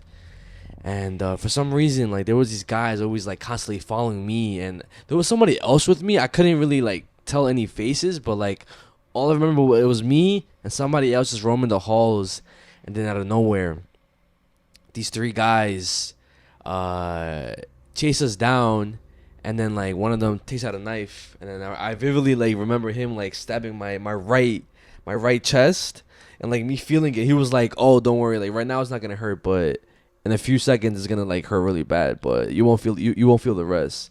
Like I remember getting stabbed, gargling blood, and like the fucking blood like started dripping out of my chest, right? And then I woke up. But I saw this video recently that said, obviously you believe in like, well, I don't know if you believe it, but a lot of people say that whenever we dream about ourselves, right, that it's connected to multiverse versions of ourselves, right? I've heard that before. Yeah. Okay, yes. So I seen recently somebody say that what if every time we have a dream about us dying, it like those versions of ourselves are the ones that dies, and then if you don't dream about yourself dying, or maybe you don't dream about yourself at all anymore, it means that you're the last one of your only multiverse selves. Because I was genuinely thinking about it, because I saw that before I had that dream, and I was like, I've had a dream recently where I died, or I just haven't had a dream recently where like I could vividly remember, and then I had that dream about me dying and shit.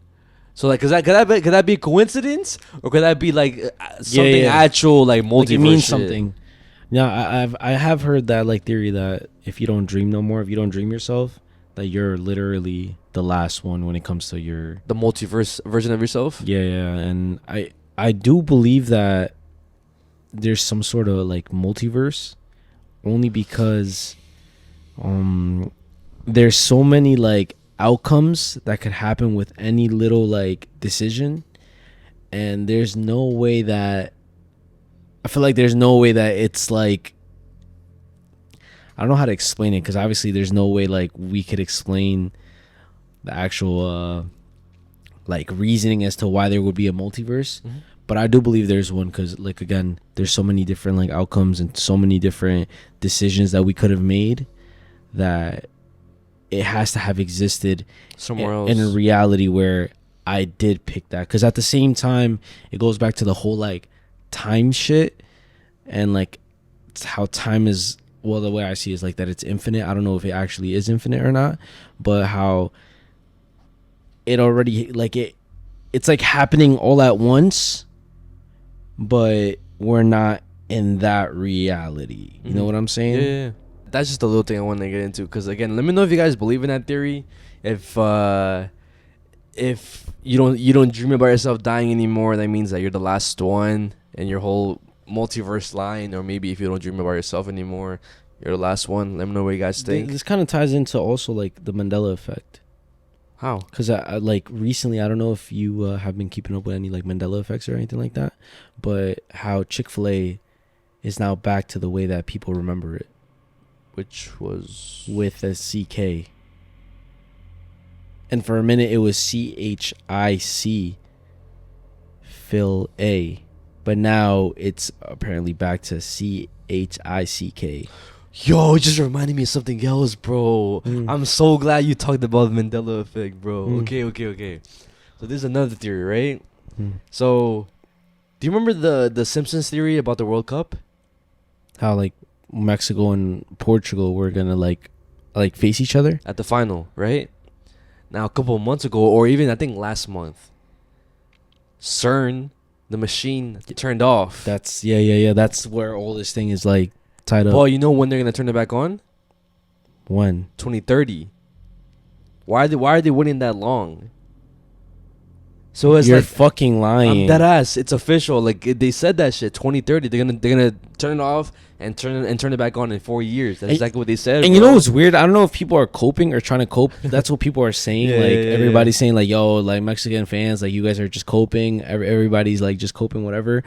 But people were saying that there was some sort of energy shift that fucked up the timeline. And Mexico was supposed to win this World Cup. Or we were supposed to have that final, the Mexico versus Portugal final, whatever. Because I believe going into the Mexico and England game, everybody believed that Mexico was going to win and how we were supposed to win. Again, like we're Mexico fans. We're Mexicans, obviously. So we could just like, we want to believe that. But how like everything was just leading up to us winning. Like even our like emblem on our jersey, how there's some sort of like spiritual meaning behind that. So how like the energy was just pointed for us to win, but obviously we didn't win. No, yeah, but again, that's just nothing I saw. We're just saying that like us losing is connected to some big conspiracy, but it could be. Who knows, bro? Because like for some reason, a lot of people agree that like a lot of shit been weird. So like they've been going through some stuff that they never went through. I don't know. You guys can let me know. But that's just the little thing I want to get into in the beginning, right? That's not even related to what the fuck I'm gonna talk about. Yeah. So my first topic is gonna be a disturbing topic. Well, both of my shit are gonna be pretty disturbing, but I do want to give a little trigger warning for this topic specifically. I'm gonna ask you a question. When it comes to gore videos, right? What automatically comes to mind? And how does it make you feel? I mean, the first thing that comes to mind is obviously you could bleep it out. And it's disturbing. It makes me feel like I'm not trying to watch this shit no more. Yeah. Okay. So back in February of this year, there were some videos floating around the internet, right? And nobody really knew where they came from, if they were new or if they were old. They just came out of nowhere, right? And I left a lot of people a little confused because like it was without any context. All you saw was like somebody dying, well, 2 people dying in this video, and that's it. And it wasn't until people started looking, like I guess looking around the background of the video, and they figured out that there was like a lot of modern, I guess, stuff regarding the house. So they were like, oh, maybe this is like happening right now type shit. So then they ended up sending it to like the police. The police do a thorough search of the video. They come to find out that this happened in southern Poland, right? And they go to wherever this house that this video came from is located. And then they go to the house, and then it's revealed that they find 2 dead bodies. An 87-year-old grandmother and a 38-year-old father, right? But they don't have like no suspects, nothing. They just have the crime scene, right? And then out of nowhere, they come across this video, right, which I'm gonna show you, that was posted on TikTok, and it was labeled "My Last Statement," right? The captions might be a little fucked up, but if it's a little fucked up, you don't really understand it, I'll just explain what he says. Dzień dobry, jestem rodzinnym mordercą. Zabiłem 2 osobników w moim domu. What the fuck? A to ja odpowiadam za alarmy bombowe stworzone mniej więcej w okresie 5 dni w szkole Wimanowej, w szkole w Warszawie, jakiejś tam fotograficznej i w innych. Tak, w szpitalu też, i u youtubera o nazwie Tijimi. Nie będzie mnie tutaj już, to jest mój finalny statement. Dlaczego to zrobiłem? W mojej pracy bardzo jeden chłop o nazwie Mirek Jaskuła bardzo on mnie po prostu popychał, wyzywał. Może, nie wiem, może przez to, że nie umiałem za dużo, ale to za dużo jest na to, że ja nic nie zrobiłem tak naprawdę. Ja nic nie zrobiłem. Takiego i on mnie bił, znaczy nie za mocno, ale popychał i mnie wyzywał od nieudaczników. To po prostu przerastało mnie. Ojciec mnie zmuszał do tego. To jest mój final statement. To jest po prostu koniec.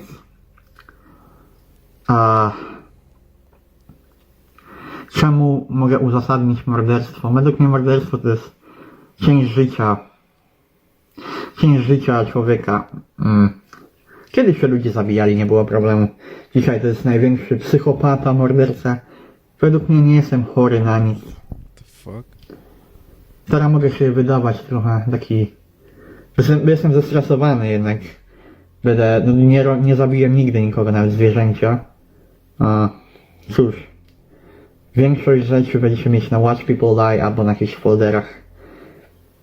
Do widzenia.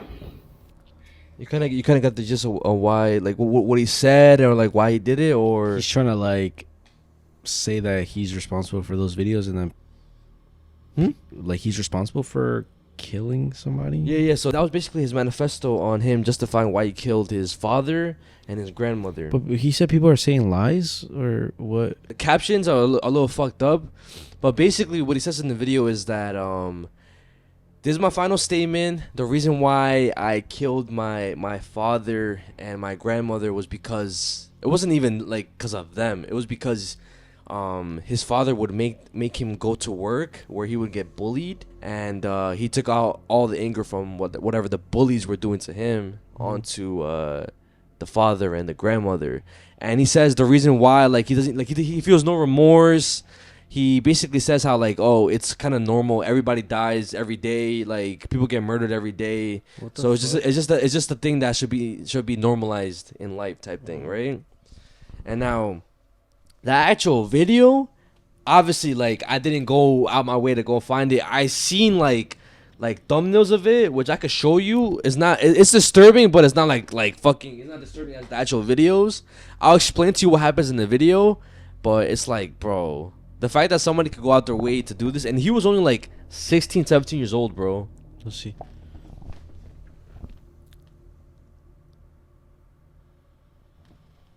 My gosh, there's like blood on his face. Yeah, bro, and then that's like another like... Damn, what the fuck? So what happens in these videos is it starts off with him in like a garage, and he's like swinging around like a bat, or it was either like an axe or a hammer, one of those things, and he's swinging it around, kind of like he's practicing on hitting something, right?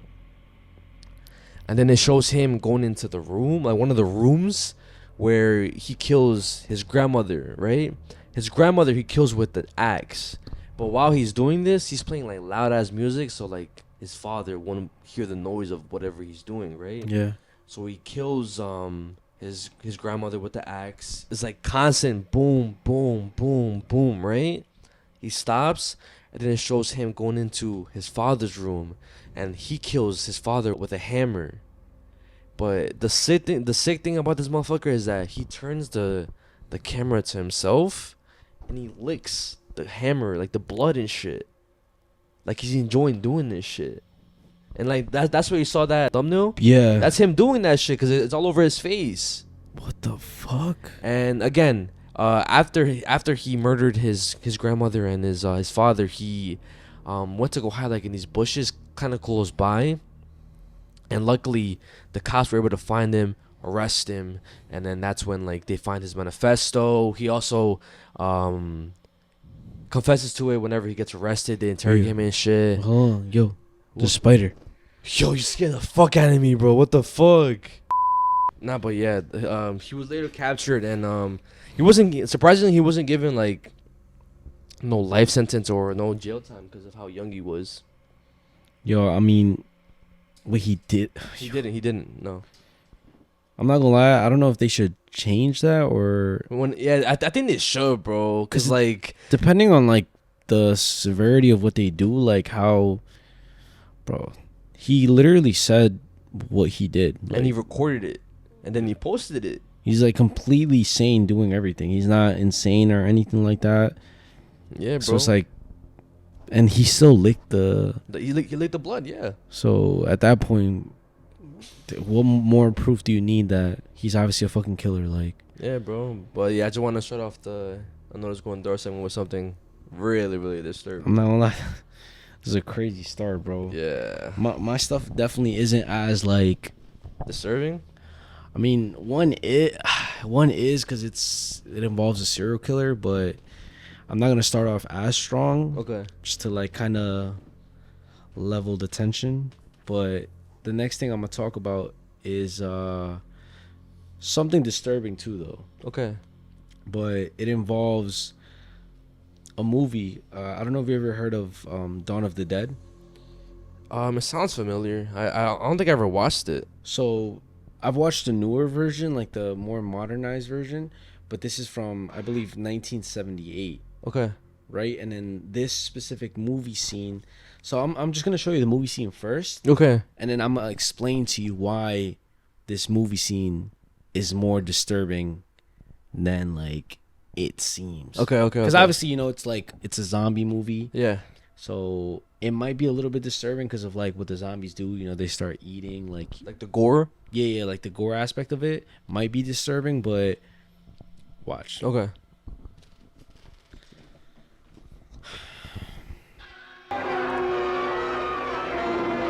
So those are all zombies and shit. Okay.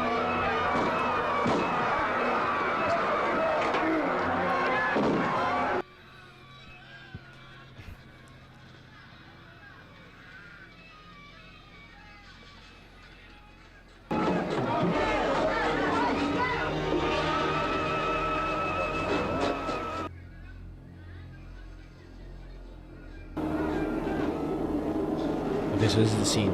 Okay. Let me know if. Alright. Shit. What? Is there anything out of the ordinary that you see in this, like, shot? No, not anything. Nothing that stands out. I mean, the guy in like the cloak looking thing, but Which one? Zoom in. Like this person. Okay. But other than that, so what you just pointed out is a real life, like, dead person. What? So little backstory behind this is that before, like, I guess when it came to props and stuff like that, there wasn't really no, I guess, background check or anything like that. I mean, why would you necessarily need to background check a prop? Yeah. So what happened is that obviously when they were like looking for a skeleton prop, they ended up reaching out to this company that sells props for movies and stuff, right? And they ended up buying the skeleton, and whenever this artist that worked on this movie basically made it look like a decaying corpse. Okay. Right? So at the time, people weren't really thinking too much of it, right? It wasn't until they returned the prop back to its original owner when they were done filming with the movie that's when it was discovered that it was a real life corpse. So the lady, she had it in her store as basically like a prop, and some people could rent it out for like Halloween and shit for like $100. Okay. To keep it in their house and shit. But one day a cop ended up stumbling upon the store and decided to go inside, right?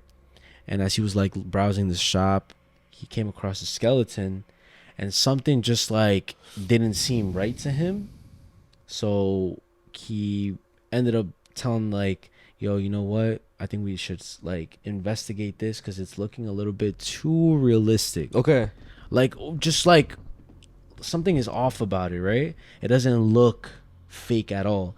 And it could be due to the fact that the artist was so good at what he did. Like, he made it look like a real life human, like, skeleton, corpse, right? Oh, yeah. And they ended up confiscating the skeleton. And after, like, further investigations, it came out that it was a real skeleton, bro, that belonged to an actual person. But like, how the fuck they get it though? Okay, so they ended up doing like an autopsy and shit, and basically this traced back to like the 1800s. That skeleton is from the 1800s, and it belonged to a 30-year-old woman. And how old is this movie? This movie came out in 1978. God damn. So unfortunately, there was no way that they were able to trace what the name was, who the person was, and it was determined that they died from unknown circumstances, and they named the skeleton Jane Dawn, like Jane Doe. Okay. But this because of Dawn of the Dead. Okay, yeah. Jane Dawn. Okay. And obviously, like the judge ended up ruling, like, this is obviously somebody who passed away. Let's give it let's bury, like, put it to rest. So they ended up burying the skeleton, and I'm not sure exactly where, but a lot of the fans from like the Dawn of the Dead movies, they ended up like having a fundraiser to give it like a proper tombstone, because they didn't even like the skeleton didn't even get a tombstone. Yeah, it has no name, obviously. Yeah. But like at the same time, like out of respect, like at least give it a proper burial and shit. But yeah, bro, like it's crazy. And I this isn't it to like this topic. I also wanted to show you how like some props could be a little bit more disturbing than you would expect. Because if you go to like a Spirit Halloween or like anything like that, the animatronics. Yeah. Like, I mean, let's be real. Are they scary to you or like? No, not really. Before, well, something mad funny. Before, whenever it was always Halloween time, whenever I was a jit, and it came to going to Party City, I would always get scared of the props that would be propped up in the front of the store. Where you would like close your eyes and shit? That, and I got to I'll just hold my mom close. Actually, I think I did the same thing when like I was like 5 to like maybe 8. Yeah. Like elementary school time, exactly, right? Yeah. But I'm gonna show you some Halloween decorations, some Halloween props. Okay. That look a little bit too real, and to be honest, if I was to see this shit, I would be scared. Okay. What the fuck?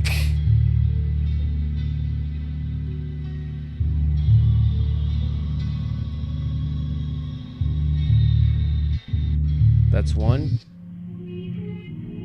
This is another one. And these actual ones you could like buy right now, type shit? Yes. Okay, that makes sense. Yo, what the fuck? But knowing us, bro, like when it comes to Halloween in the future, I feel like we would want to get some shit like that just to like scare motherfuckers. Nah, for a fact, but like I feel like that shit would even scare me. Like, nah, for sure. Even though that it's like obviously we would know like, oh, this is a fucking prop, like it's not real. Like it just looks too realistic to. It's definitely uncanny, bro. That's what I'm saying, bro. And yeah, that's the quick topic that I wanted to talk about. But I mean, like, are you like scared of zombies? Like, I don't know if we ever like spoke about this shit, but crazy thing you mentioned that shit. My mom's she's getting into Walking Dead. Well, she's got into Walking Dead for like the past month and a half. Actually, she's been watching Walking Dead, and she's been binge watching the fuck out of it, bro.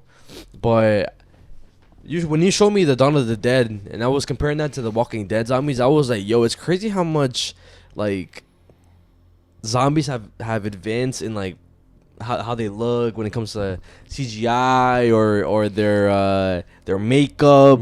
Because in Walking Dead, they look terrifying, bro. Even like the way whenever they get stuck on something and their face flesh, like their skin like comes off and it just shows blood. I'm like, it looks so fucking real. Like I get grossed out. So yes, like they look scary to me.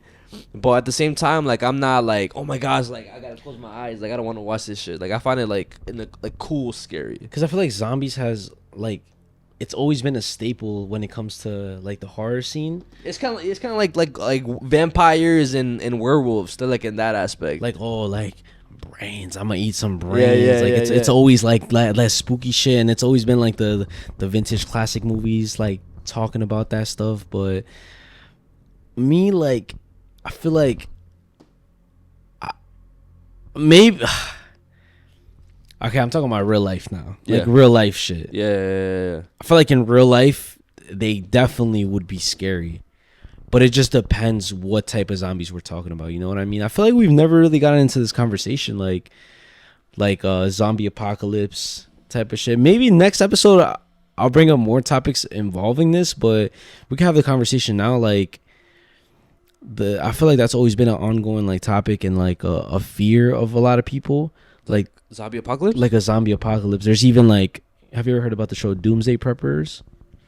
Isn't that the one when they build the bunkers? Okay, so some people build bunkers, other people like basically what the doomsday preppers thing is it's a bunch of people who believe that like doomsday is coming. Yeah. But they believe that it's gonna be like, some people believe this way, some people believe it's this, some people believe it's that. There's some people who believe that there's gonna be some sort of like virus, zombie outbreak, type of doomsday. So they prep for like a zombie apocalypse. But it's not impossible. I don't think it's impossible because there's a lot of things that we thought that were never gonna happen and it did happen. So I don't blame them, but I feel like it's highly unlikely for us to have a zombie apocalypse. Maybe like some nuclear shit, some just us dying from diseases and we don't turn into zombies. We just like on some black plague shit that could happen. But zombie apocalypse, I don't think so. But how scary would that be? Like, there's like humans who were once alive outside walking around that want to eat us.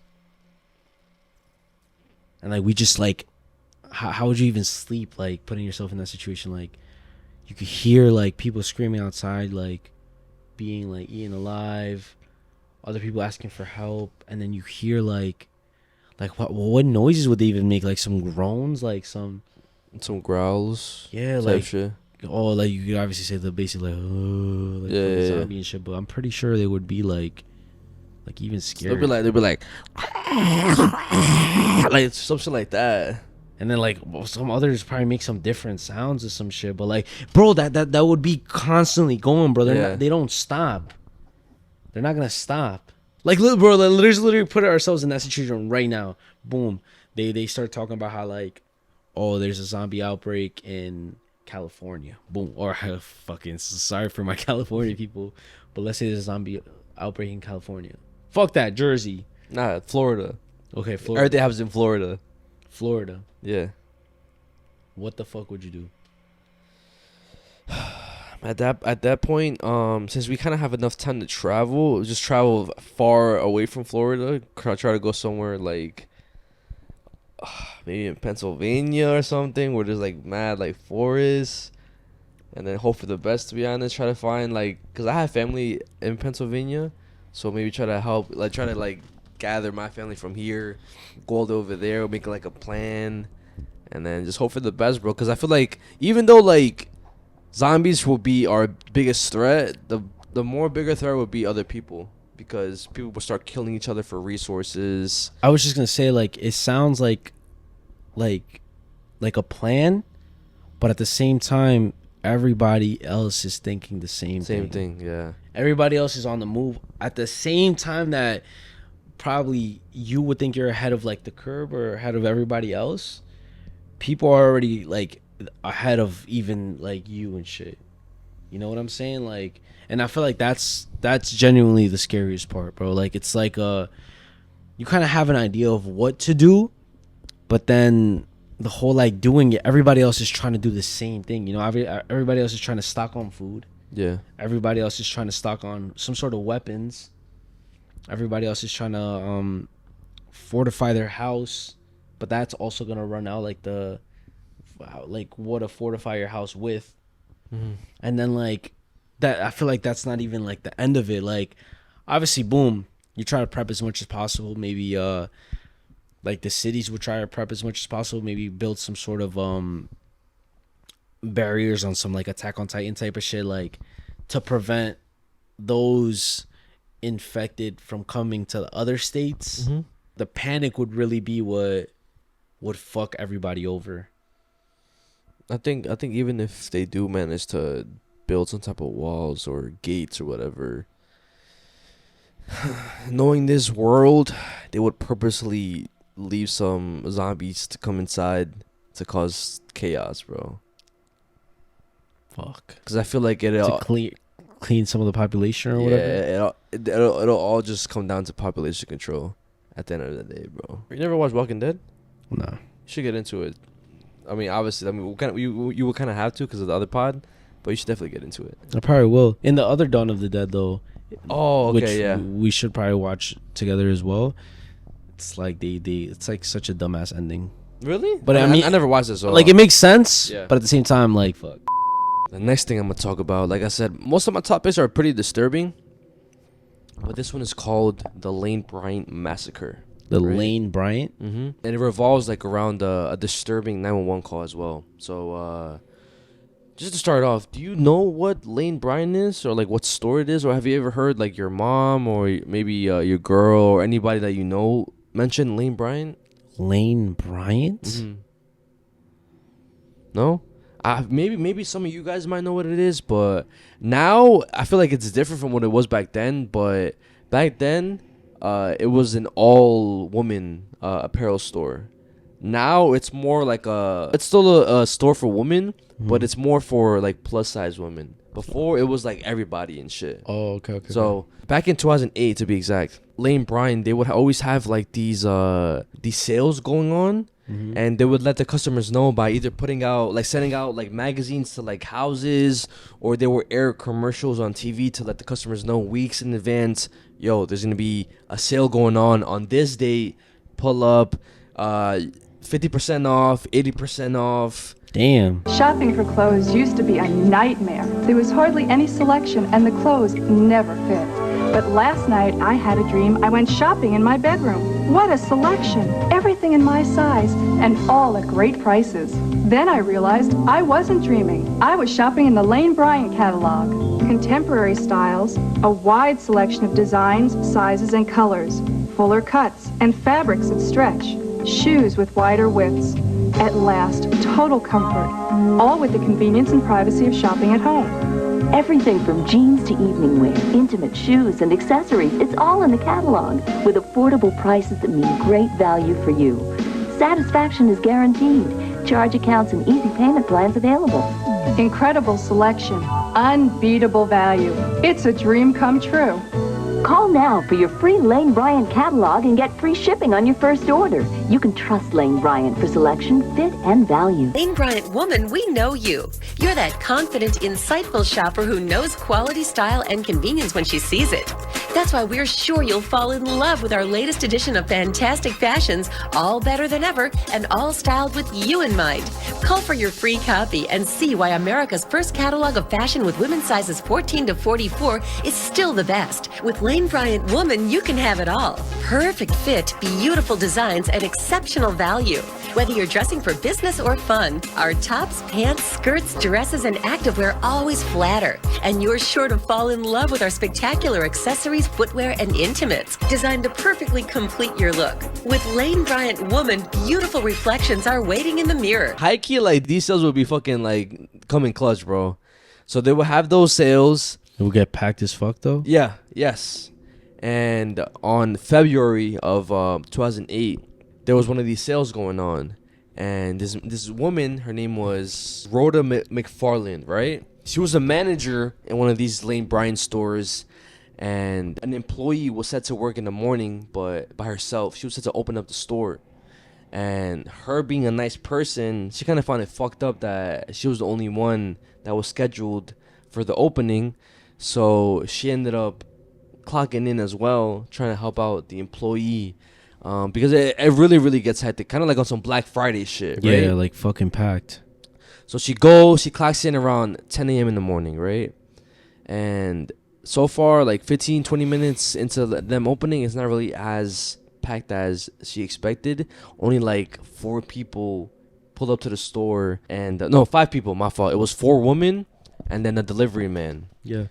And the delivery man came up to Rhoda and her employee and basically started making like casual conversation with them, right? And at first they didn't really think too much of it. They just thought like, oh, maybe we have some packages like on the way, like maybe something that we missed. But then like as time went on, he just like started roaming the store just without like saying anything. He just started lingering around, not saying anything, just looking around at the customers and the employees, right? So that happens, and Rhoda, like her having like an intuition, she ends up calling a nearby Lane Bryant store to make sure, like, yo, do you guys have any like deliveries being sent to your store as well? Because we have a delivery man here, but he has no packages or anything. So we just want to make sure Like, we're not the only one dealing with the situation, right? Yeah, this is pretty weird. Like, so they tell her it's Saturday. There should be no deliveries on Saturdays. Oh shit! Right? So after she gets off this call, before she could like process anything going on, that delivery man, he pulls out a gun and basically holds the 4 shoppers and the two ladies, the employee and the manager, hostage. Right? He basically starts screaming like, "Oh, give me all the money from the cash register. Give me all your guys' jewelry. I want everything." Right? What the fuck? So he puts everybody to the back of the store, and one by one he duct tapes their arms, their legs, basically bonds them, makes them all go on the floor while they have underwear over their heads. Right? After that happens, he goes back to the front of the store. And 2 more women end up coming in the store as well, because again, they didn't know what was going on. So he goes to the women as well, and also brings them to the back. Same thing. Give me your any cash that you guys have. Give me any jewelry you guys have. I want everything, right? Holy shit! So now we have about 6 women in the back held hostage, right? And at this point, he already has whatever he wants. He has a bunch of money. He has a bunch of jewelry, but he's kind of pacing around, not knowing what to do next. Yeah. He's kind of getting agitated. And this is when Rhoda, she finds the opportunity to call 911 with a Bluetooth device that she has in her ear. And then this is the 911 call. Fuck. I hate these fucking disturbing 911 calls. 911 emergency. We're at Tinley Park. Stay on the line. Let me get you to Tinley Park. Don't hang up. So boom, right? It was a short 911 That's it? call. That's literally it. It was short as fuck. She just said the area where they were at, Lane Bryant. After this 911 call, right? The dispatcher was able to let any cops nearby know ASAP, and luckily there was an officer inside the actual shopping center. About 100 feet away from the actual Lane Bryant store. So he ran to the spot. And when he gets to the spot, it's quiet as fuck. No screaming, nothing. Oh my gosh. He searches throughout the entire store. Yeah. Nothing. He goes to the back. And that's when he sees 6 women on the floor with puddles of blood on like next to each one. And they were all shot execution style with underwear on top of their heads, right? And bro, yes, all 6, bro. And after this, they go on the manhunt trying to find who did this shit, right? This is not go like the way I was expecting at all. What you think was gonna happen? I thought that there was gonna be some sort of like shootout. Nah, bro. Nah, he had dipped. And the gunman, he was described as a black man, husky build, with a single braid that fell on his right cheek. That at the ends of it had green beads on it, right? And the only reason we know on how he looks like, because in this store there was no CCTV footage, no cameras anywhere, right? But the only reason why we know how he looks was because one of the women actually survived. The employee that Rhoda came in to help, she's the only one that survived. So whenever the execution started happening, the gunman pointed the gun at her. She had moved, I guess, quick enough to the point where like the bullet grazed her neck, and she just played dead. And luckily it worked, and then the guy just ran away and shit. And the only like I guess footage that we have is from a nearby store, which I'm gonna play for you guys as well. That just shows 2 SUVs pulling up to the parking lot literally after the shots were fired. And a lot of people, the cops, believe that one of the SUVs was used as a getaway, and the other one was used as a lookout to make sure like no cops were coming, or to make sure like nobody was around and shit. Evidence is released in the Lane Bryant shootings that police hope will bring them closer to catching the killer. Tinley Park police released these grainy photos yesterday. They were taken the day of the murders from a video camera at a nearby Target store. If you look closely, you can see a small dark-colored SUV in front of the building. Police don't know if the vehicle was involved in the murders, but they do want to track down its owner. We're not going to make out people's faces. We're not going to make out license plates from that distance, but we can make out makes and models of cars, and we can see cars coming and going at crucial times. On February 2nd, a gunman opened fire inside the Tinley Park store, killing 5 women and injuring another. Police have released a sketch of the suspect, but have not been able to figure out who he is. If you have any information about the shooting, you are urged to call police by dialing the number there on your screen. That happened 2008. 18 years later, the guy was never found. And it's one of those cases where like I never heard of whenever like there's a huge massacre and like they never find like the gunman, bro. Wait, that's like such a crazy coincidence. What? Because I'm gonna talk about a unsolved serial killer case. Like that too? A unsolved serial killer case. That's fucking weird, bro. What the fuck? But yeah, and then this is how like the guy looks. That's his description. That's the description that they said and shit.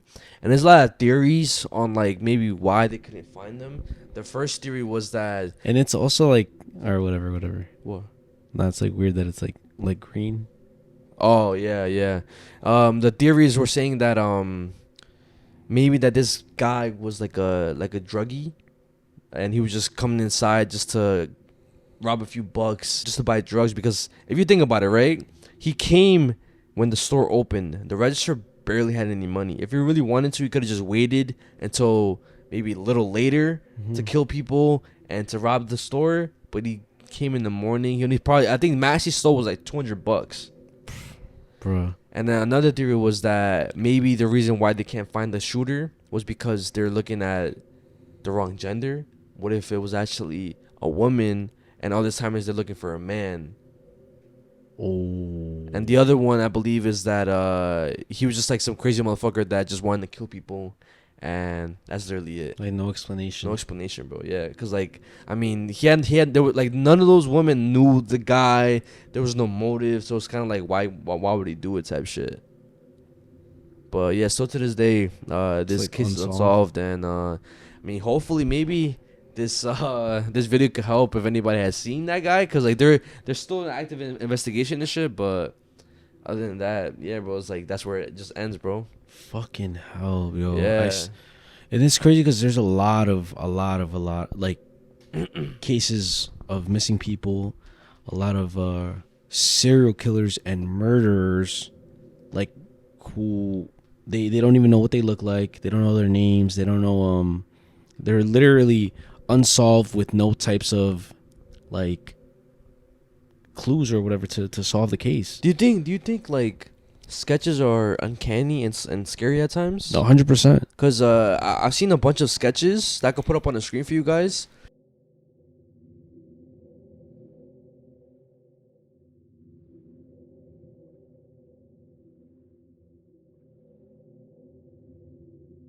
Of like Jane Does, or even just like killers that whenever they're being described and they don't look like anything like how they actually look like. A lot of them look like sometimes they look fucked up, like the sketches look fucked up, and sometimes it's like they look literally like fucking scary, bro. Like the whole like Selene Delgado. Yes. Like yes. the backstory behind that. Yeah. When I talked about that shit. And I also talked about this guy who I'm not gonna get into it because I could probably like talk about it again in maybe a future episode.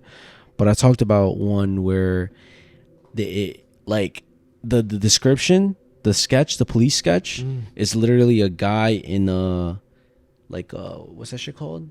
A mask? A mask. Okay. And all like the description was just it had like piercing eyes that you could see through this mask. And it's crazy because the thing I'm gonna talk about today is the case of the smiley face serial killer. Okay. And this all started back in 1997, February 17. A 21-year-old by the name of Patrick McNeil was out, hanging out with the guys and stuff, going for a drink at a bar called the Dapper Dog. Okay. And it's in Manhattan, New York. Okay. And we have a lot of supporters who are from New York, so this is a little bit scary. So he was out drinking, and he basically ended up getting like wasted, and the last time they saw him was him leaving the bar, and then that was it. They didn't hear from him. His friends didn't hear from him. Like, oh, I got home, nothing like that. They didn't think too much of it until 50 days later. Uh-huh. Well, he was obviously missing. Like, people were like looking for him and stuff, but 50 days later, his body was found in I believe the river, Yeah. the Hudson River. Yeah. But the thing is that whenever the body was found, you see how 50 days passed. Yeah.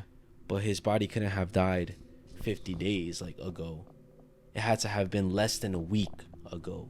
Okay. Because his body didn't even reach any sort of decomposing stage. Okay. It was like as if he was just recently dead. Okay. Yeah. When he was discovered, right? So they ended up doing an investigation on the body, like an autopsy. They found burn marks on his body, and again, it had to have been really, really recent, right? But they ended up ruling it as an accident, as a accidental drowning due to him being like intoxicated. But he has burn marks. Okay. And then a year later, 1998, February 13th, a 22-year-old Lawrence Andrews, he ends up going missing on New Year's.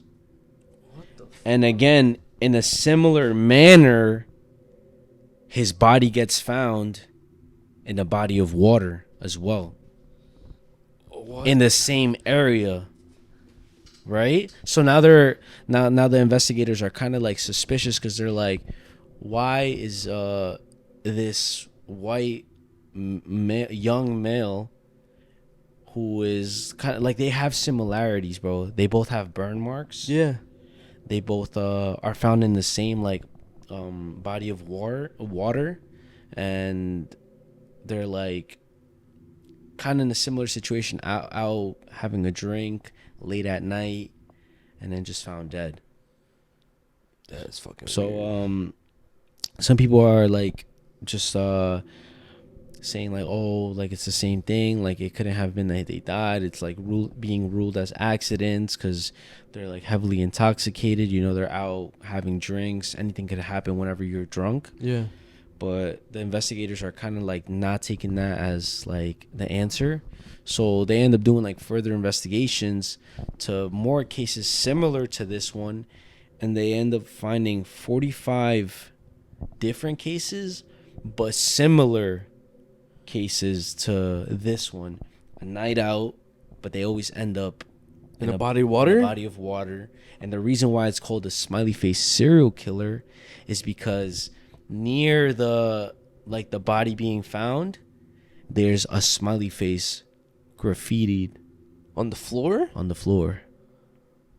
Kind of like leaving their trademark. Yeah. Which is a smiley face. That shit look reminds me of the Riddler. Low key, right?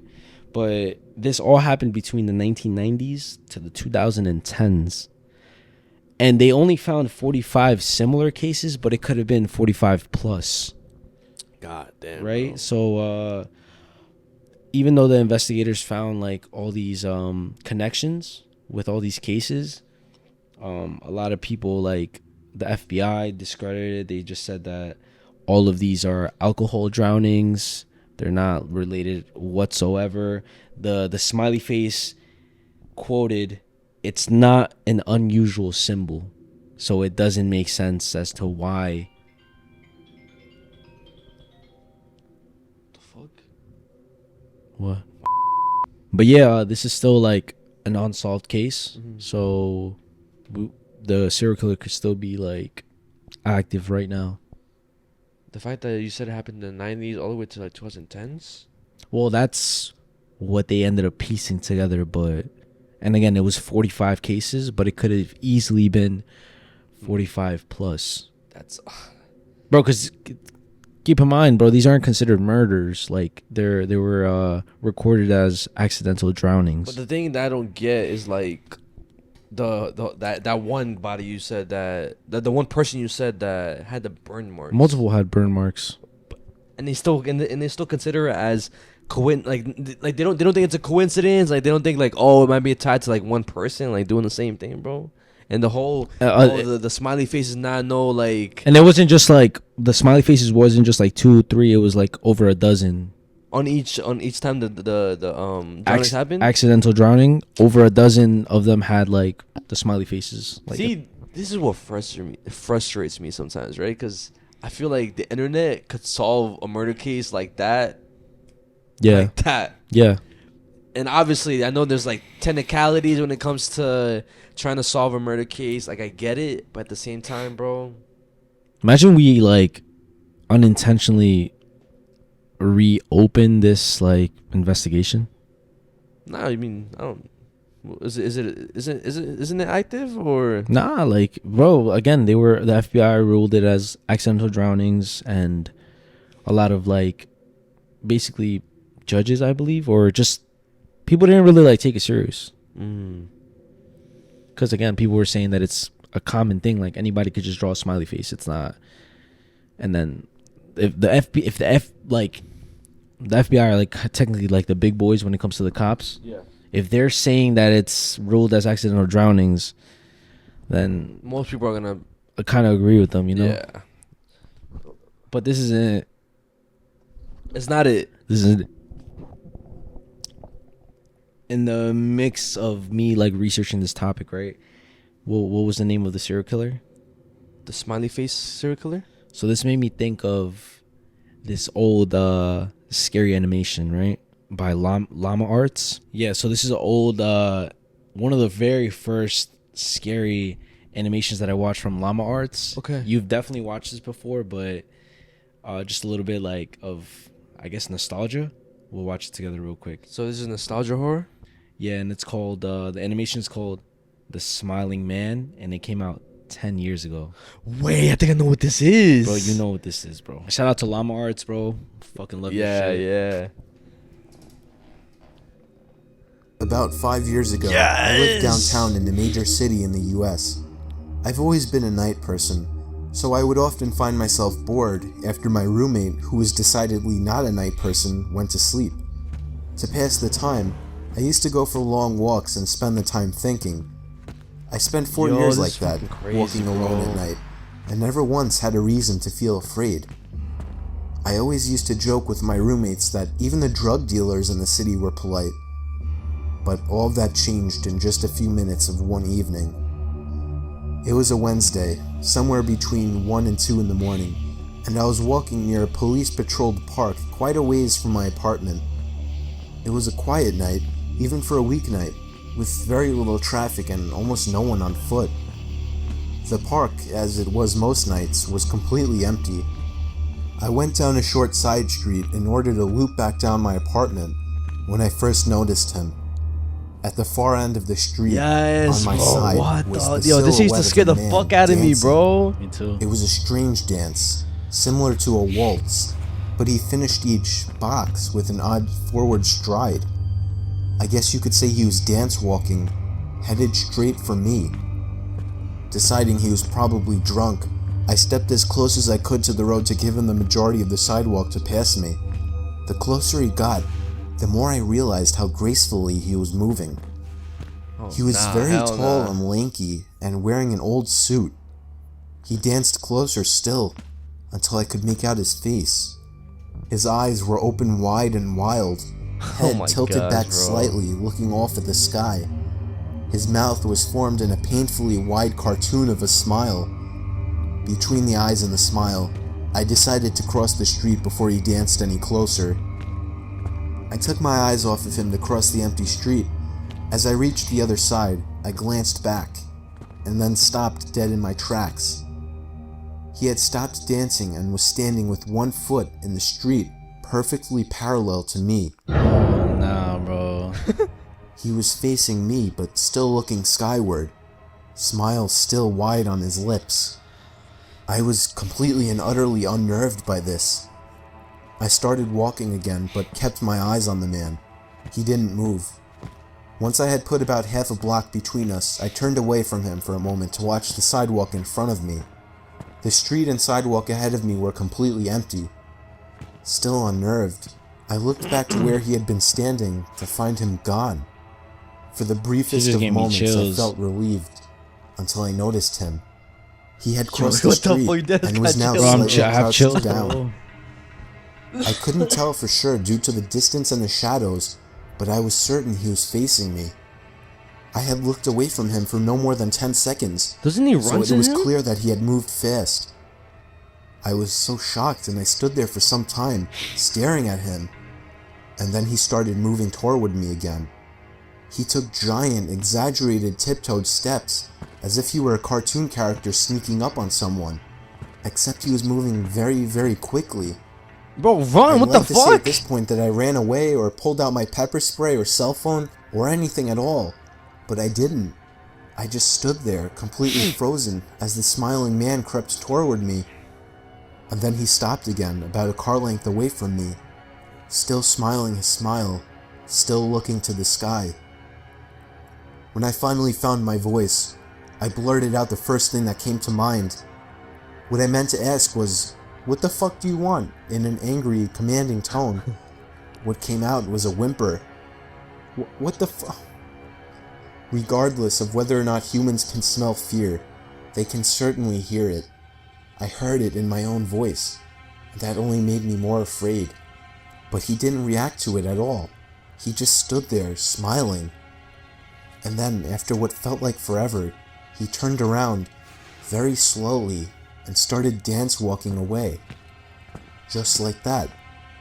Not wanting to turn my back to him again, I just watched him go, until he was far enough away to almost be out of sight.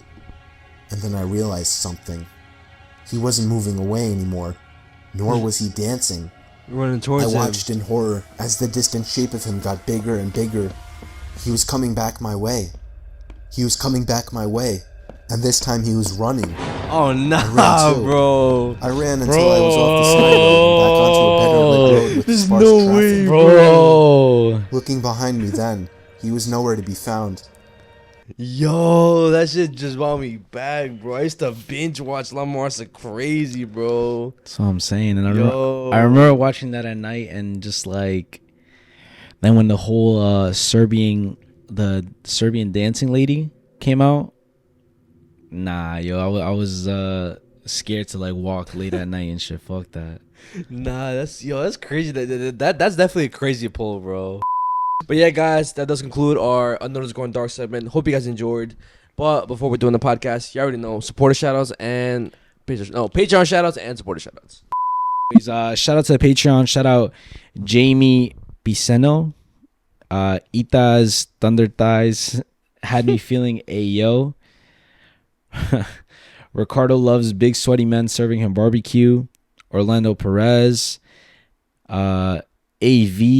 Lizette Spaghetti, Valerie Garcia, Salchicha Master, Ricardo, your dinner is ready, Angel Mejia, Pito Hediondo, Christian GG, Aunt Lonely Bands, K Loves Dro, Jackie 420, Monchi Monse, Leonardo Salazar, Messiah's Clown Girl, Pablito the Goat, Lola, Dulce, Roxanne Miranda, Andres Vega, Alexis Diaz, Ricardo bouncing on it, Margarita La Pinche Tóxica, El Pitufo Pitudo, Fabian, Chris the Freak, AOJ DiMaggio, Bat Main, Tin, Alan, DOC, Sharknado 07, Jocelyn, Lemmy Ride Ricardo, Vic N20 Loco, Anguiano 03, Nosabo Kid 006. I wish I was the boat Mezziah was laying on. What the fuck? Nadeli loves Mezziah. Zin Rim. Mezziah fine as fuck. Monica Limon. Monkey D. Luffy. That Mom Mimi. Jasmine T. Benito Camelo. Melissa Daco. Zeus the Sparky. La Morenita. Kyrie Reyes. Jason Garcia. Roxana Segura. Grace Perez. Ricardo in a suit makes me rock hard. When have I like worn a suit? What the fuck you mean by that? Maybe like your throwback pictures? Yair Torres, Yovi Santiago, 88 Falling, Arnulfo Mendez, Gustavo's making out with Clown Boys, Mando Beltran, Tita, Puro Pinche Clown Boys. Leslie with the pink hair. Chiquilina Lopez. Te la comes toda. OMG Lupe. Anaí. Saw Mezziah working out at Get Punished NYC. What? Huh? Jesus Chavez. I don't know. Pascual. Jose. Let me knock on it twice. Aguilera. Y'all need to come out with Clown Boys butt plug. What the fuck is good with y'all? Jaime Rivera, Abel Mendoza, Jennifer Montelongo, and that space guy. We fucking love you guys.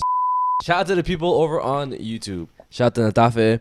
Y'all need more tipsy content with the laughing emoji and the heart emoji. I'm surprised y'all fuck with us being drunk, bro. Like low key, like sometimes I was looking at it, I was like, yo, we're like fucking talking about madas like on the regular segment. Segment, yeah, because like, we laughed too much and shit. It was funny though. It was funny. I feel like we didn't like really like talk for some of it. Like it was. I try to get deep in like the question whenever the topic whenever we talked about the Monsters Inc. stuff, but like I got lost in the sauce and like I forgot what I was gonna say, bro. That ass.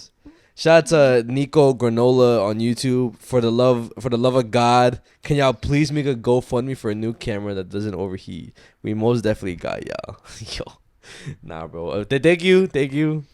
I think we found a solution to it though. By the way, we might, yeah. So I think the problem is the battery. So we're gonna try out buying new batteries, but like actual like Sony batteries. And if that doesn't work out, we're cooked. We whatever. What? Nothing. Shout out to Yulisa Santos 7446. Don't ever tell us to take shots with y'all. I'm over here tweaking though. I'm over here tweaking too. Hey man, if you can't handle it, then you should have never done it, bro. Can't handle the heat? Stay out of the kitchen. Head ass. Shout out to Jessica-FD9IQ. Messiah, you are a badass at your video editing. I appreciate you a lot.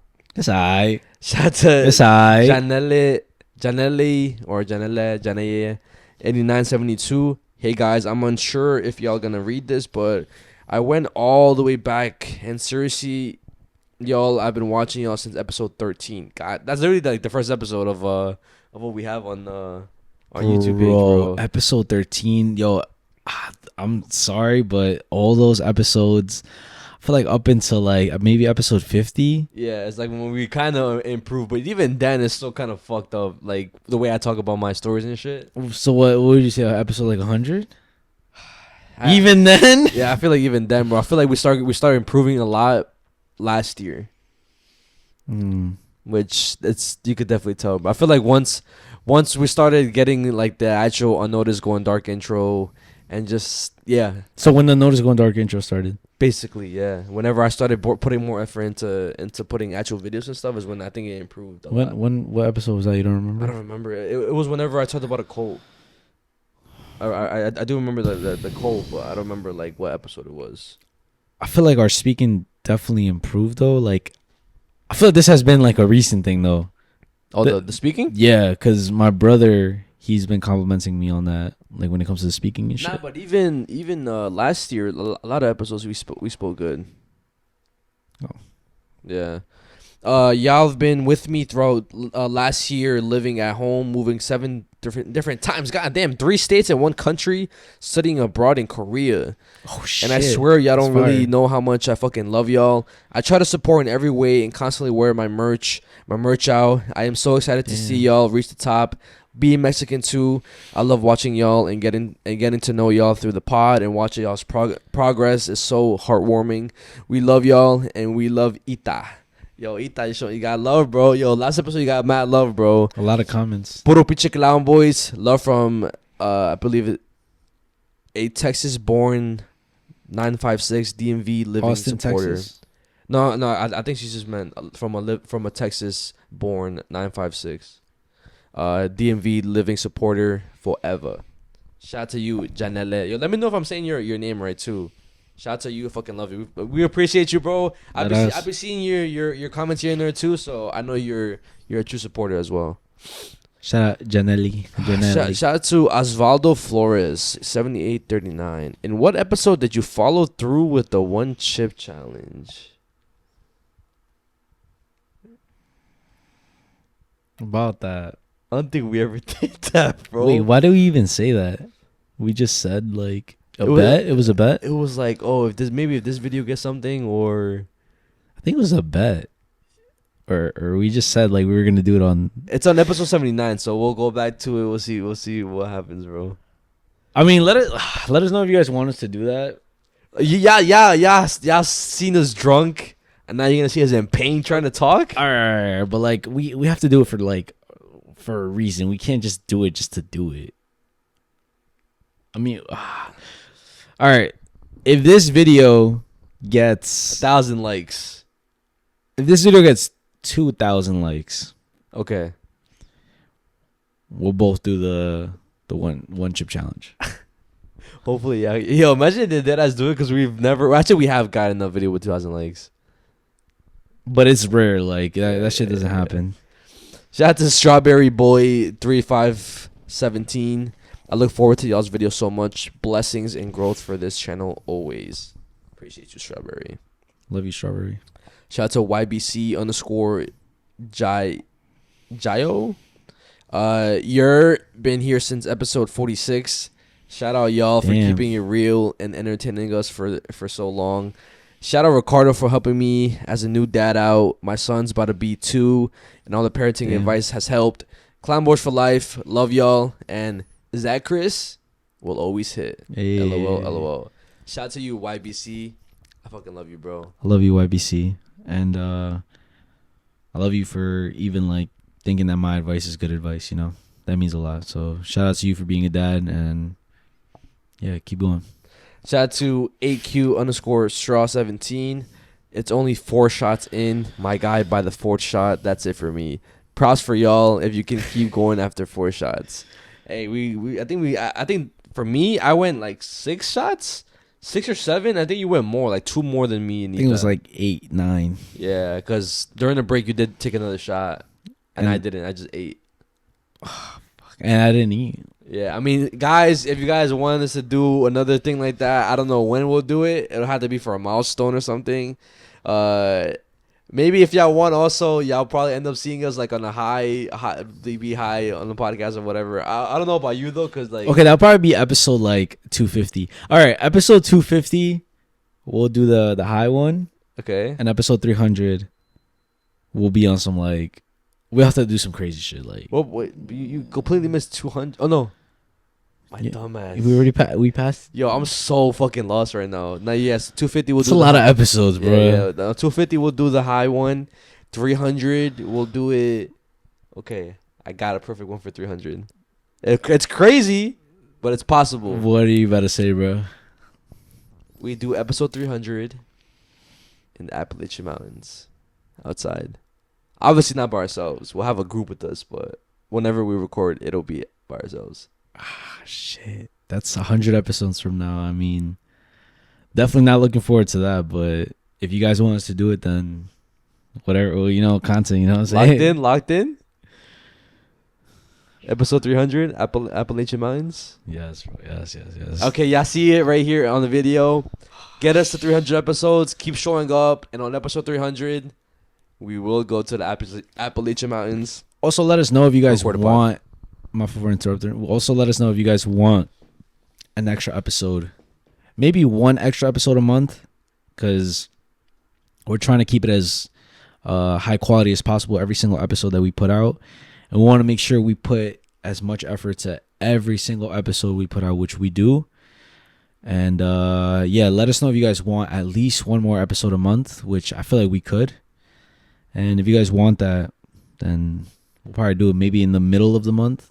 Y'all get lucky with an extra episode. So if y'all want it for sure, please flood the comments with that, because I'm the only one that's iffy about that part. He's 100% with it. Again, I just want to see the fact that you guys want another episode, and depending how it does too, and if it's received well and you guys fuck with it, then maybe it'll be a routinely thing, and maybe slowly we'll transition into 2 more episodes, two more extra episodes. You know what I mean?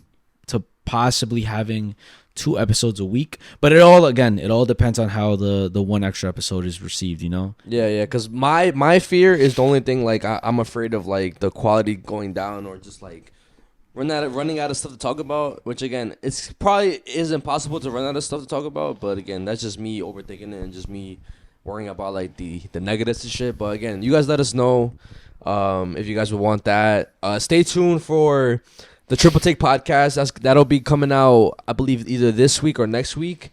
And then another vlog's gonna come out this week, and then the following week another vlog, and again, then again. So if y'all want more content on the second channel, subscribe to that if y'all want. And we're about to go crazy this year. Well, we're about to go crazy for the remainder of this year. And we did say like we were gonna put out more content, which we are. You know, we're full like gas down, full pedal to the metal type of shit. Like we're trying to really do this shit. You know what I mean? Like we've been half-assing a lot of it, and now this is the most we've been really like being on some content creating shit, which I'm excited for. So shout out to the 1,000 people who saw our Mexico 4th of July vlog. Which wasn't that crazy, guys. It wasn't that crazy of a vlog, but the fact that some of you guys still enjoyed it, which I saw the comments, it was received pretty well. So shout out to you guys who tuned in and liked the video. And yeah, y'all are gonna continue getting content from us. We're not gonna stop. We're never gonna stop. And my hint for next episode is gonna be Colt. Do you have a hint for next episode? I actually do this time. It's gonna be Thomas the Train. Well, yeah, guys. It's been your host, Mezziah, aka George. It's been your host, Ricardo, aka the Ricardo. And do not let this podcast go unnoticed. Love you guys.